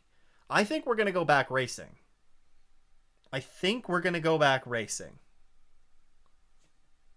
Yeah, the Conquest got spun around, it looked like, but we haven't... We did see a single replay of it, but not a great one.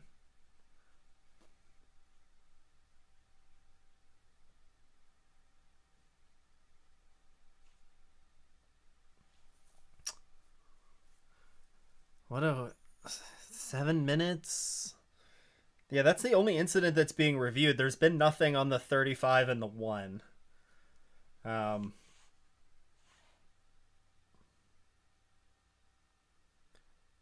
I think we're going back green right here, right? Yeah, we're going green. We got a 7-minute shootout. Love to see it. 6.5-minute shootout, 7-minute shootout. Again, I don't remember who said it. I don't remember who said it earlier in the race.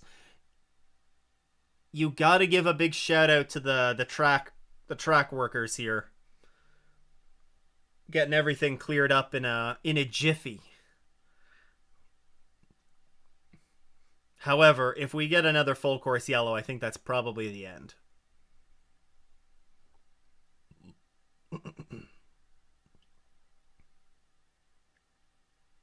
Oh, got some excitement going back on at the back of the GTP class.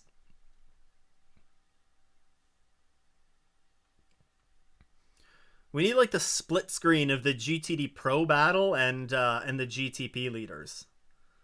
I vote for a split screen of that.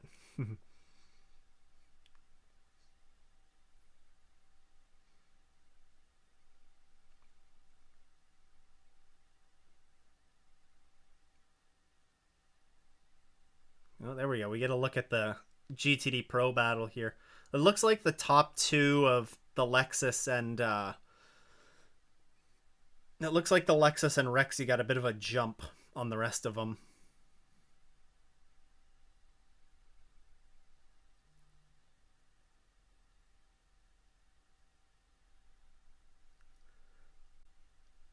Rexy has ticked you off enough this season. That is a hot take. That's a hot take. Yeah, that's fine, you know. Everybody doesn't have to like every car, you know. You're allowed to have cars that you like and dislike. It's the beauty of it, right?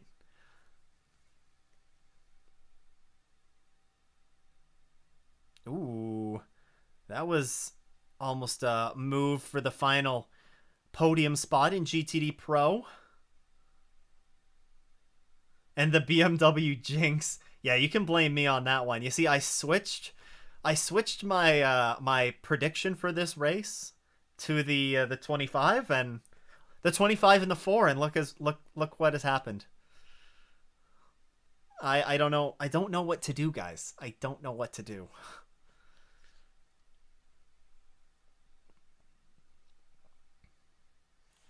The So the incident between the 5 and the 31 was reviewed with no action, which makes sense. makes sense. But there was never anything handed down between the Corvette and Vassar Sullivan. Number 4 and 14 under review, and we never got the result of that. It was never ruled no action. It was never ruled a penalty. I don't understand. Why don't we have a ruling on that yet? Stubert, Jonathan, and Mr. Dunk. But yeah, blame me for the BMW's problems. And the 31 not winning a race so far this year. And anything else that you'd like to blame on me, I suppose, as well. I can take the heat. Okay? I can take the heat. 3 minutes to go. I think it's maybe there's a battle for the final podium spot in GTD Pro. We do have a battle for the lead in GTP. That's all we got right now.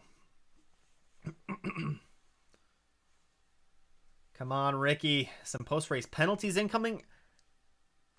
Incident involving the 23 and the 9 under review. What happened there? Maybe blocking? Oh, there the 9 is off. Everything I love. Everything I love.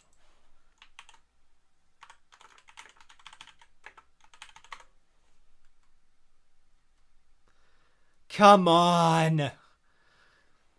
Don't do this. My 2... That was a...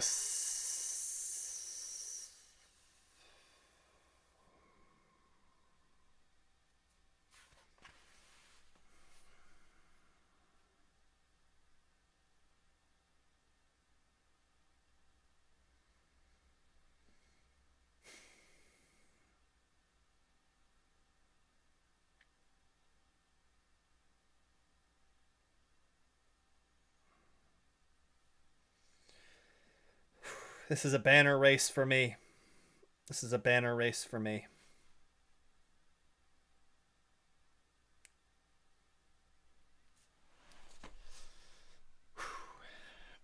Well, I'm going to have neutral. I'm going to have to be completely neutral for the next race, I guess. You know, no faff. I got to wear my faff stuff to the Glen, though. I think it may have been a combination of the two. The 23 was sending it, but it did also look like the McLaren may have thrown a block while they were braking. So, yeah. Yeah. We haven't seen another replay of it, so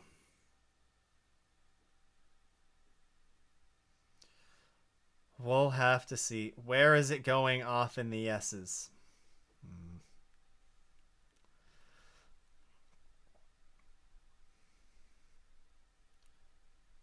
The incident was reviewed with no action, which makes sense.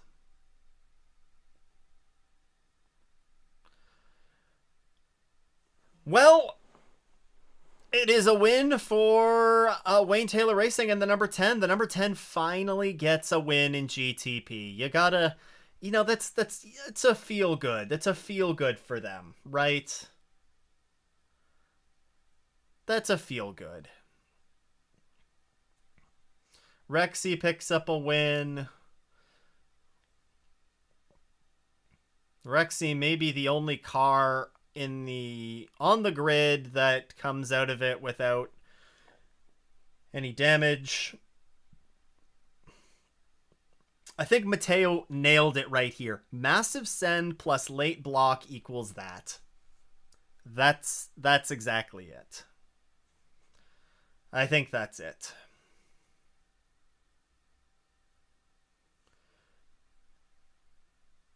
And you got to think that, maybe if the 9 didn't throw the block at all there, I mean, the 27 might have just hooned into them anyways. I don't know why I'm saying hooned into them. I don't remember where I heard that. Plowed into them at least. Is Rexy's front lip damaged? Do they need a little bit more tooth work? Get another gold tooth in there? Maybe. They very well might. Think this is the first race the 7 hasn't finished on the podium this year. That's a good point. Wow, and the 31 rebounded to finish 6th. That, after all that they went through in this race, that is big for them in the points. I think there's a pit notes. Is it pitnotes.io? No. I wonder what the points looks like. This is gonna in GTD Pro, Rexy is starting to put some distance. But this is gonna make things very interesting in GTP. This is because the 10 was kind of behind a bit. Let me just pull them up quick. Before we drop off the stream here, let's take a quick peek at those points. I know they're probably going to do it on the broadcast. Oh, they're talking about it right now.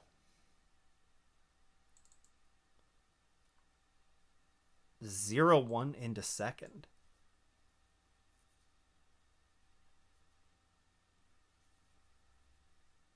The 6 moves up.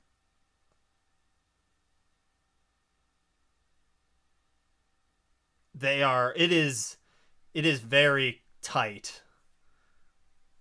It is very tight in the championship standings is what I made out from the Imsa broadcast is that it's very tight in the points. But we definitely know that Rexy is leading in GTD Pro. That is a certainty. Rexy might win the GTA. Grand Theft Auto? Or the Greater Toronto area. For such a weird track, it was a pretty entertaining race. I think we can put up with like one of these races a year. But I do not want to see this every week. I do not want to see this racing every race. Because this was a bit of a... it was a bit messy. It was quite messy. Quite messy. This race was off in the S's. It was off the rails for sure. Napa racing fan, I'm glad that you enjoy it. What's going to happen to number 23 Aston? Are they going to get a penalty? No, they are definitely not getting a penalty. That is confirmed. It was reviewed and there was no action. Another gold tooth for Rexy. Maybe see them with that gold tooth at Watkins Glen, which it is June 1st now. So that means that Watkins Glen is... Man, we're 3 weeks away. Oh, are we that close? I'm getting excited. It always sneaks up, Sneaks up on you. 6 Hours of the Glen, June 20th to 23rd. There will not be a live stream for the 6 Hours of the Glen because I will be there. So streaming from the track, I must say, would be virtually impossible, and it's going to be hard enough.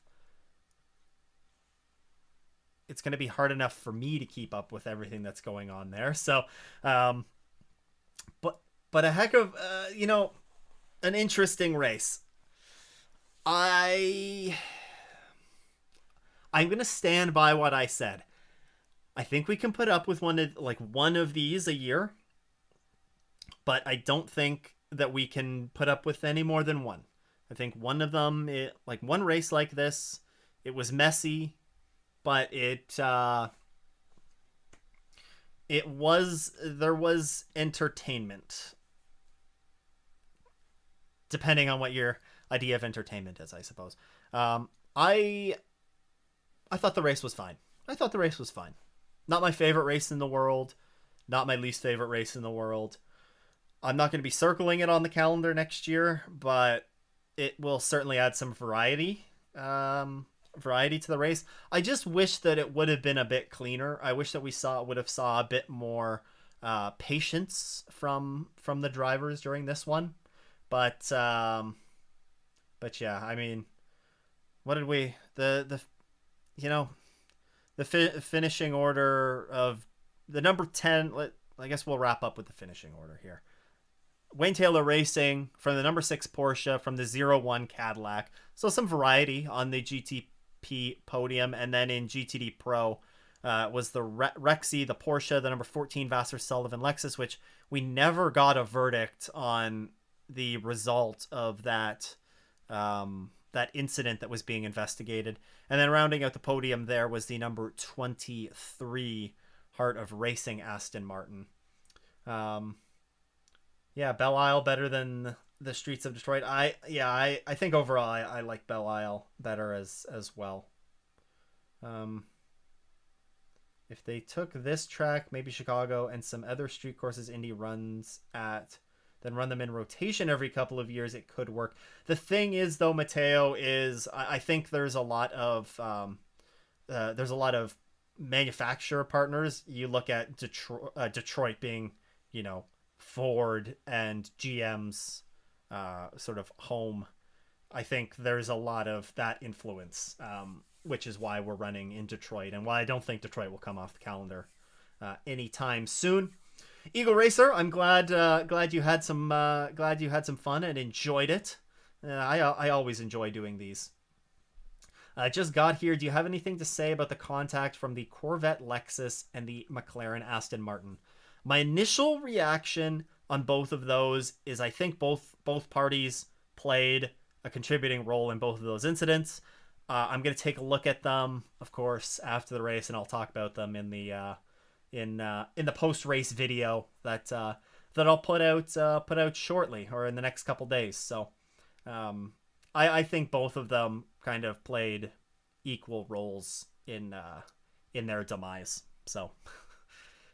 Well, not necessarily demise for all of them, but I think they were probably both racing incidents. But I'll take a look at them and probably talk about them some more. Why did they not show podium footage on Imsa? Good question, John. Good question. I don't know why.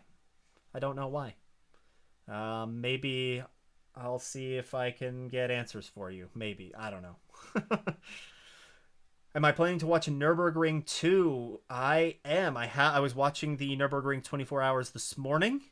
I plan to watch some more of the Nürburgring 24 Hours this evening, and right up until the finish. So I'm looking forward to watch some more of that. It was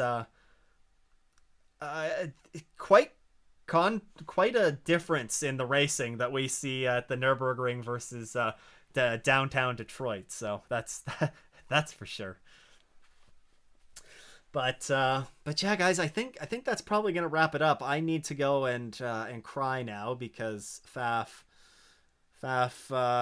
lost out on what would have been a big podium for them. They got a good result at Laguna Seca. They needed another good result here to be able to claw back into the championship hunt, and that really is looking less and less likely.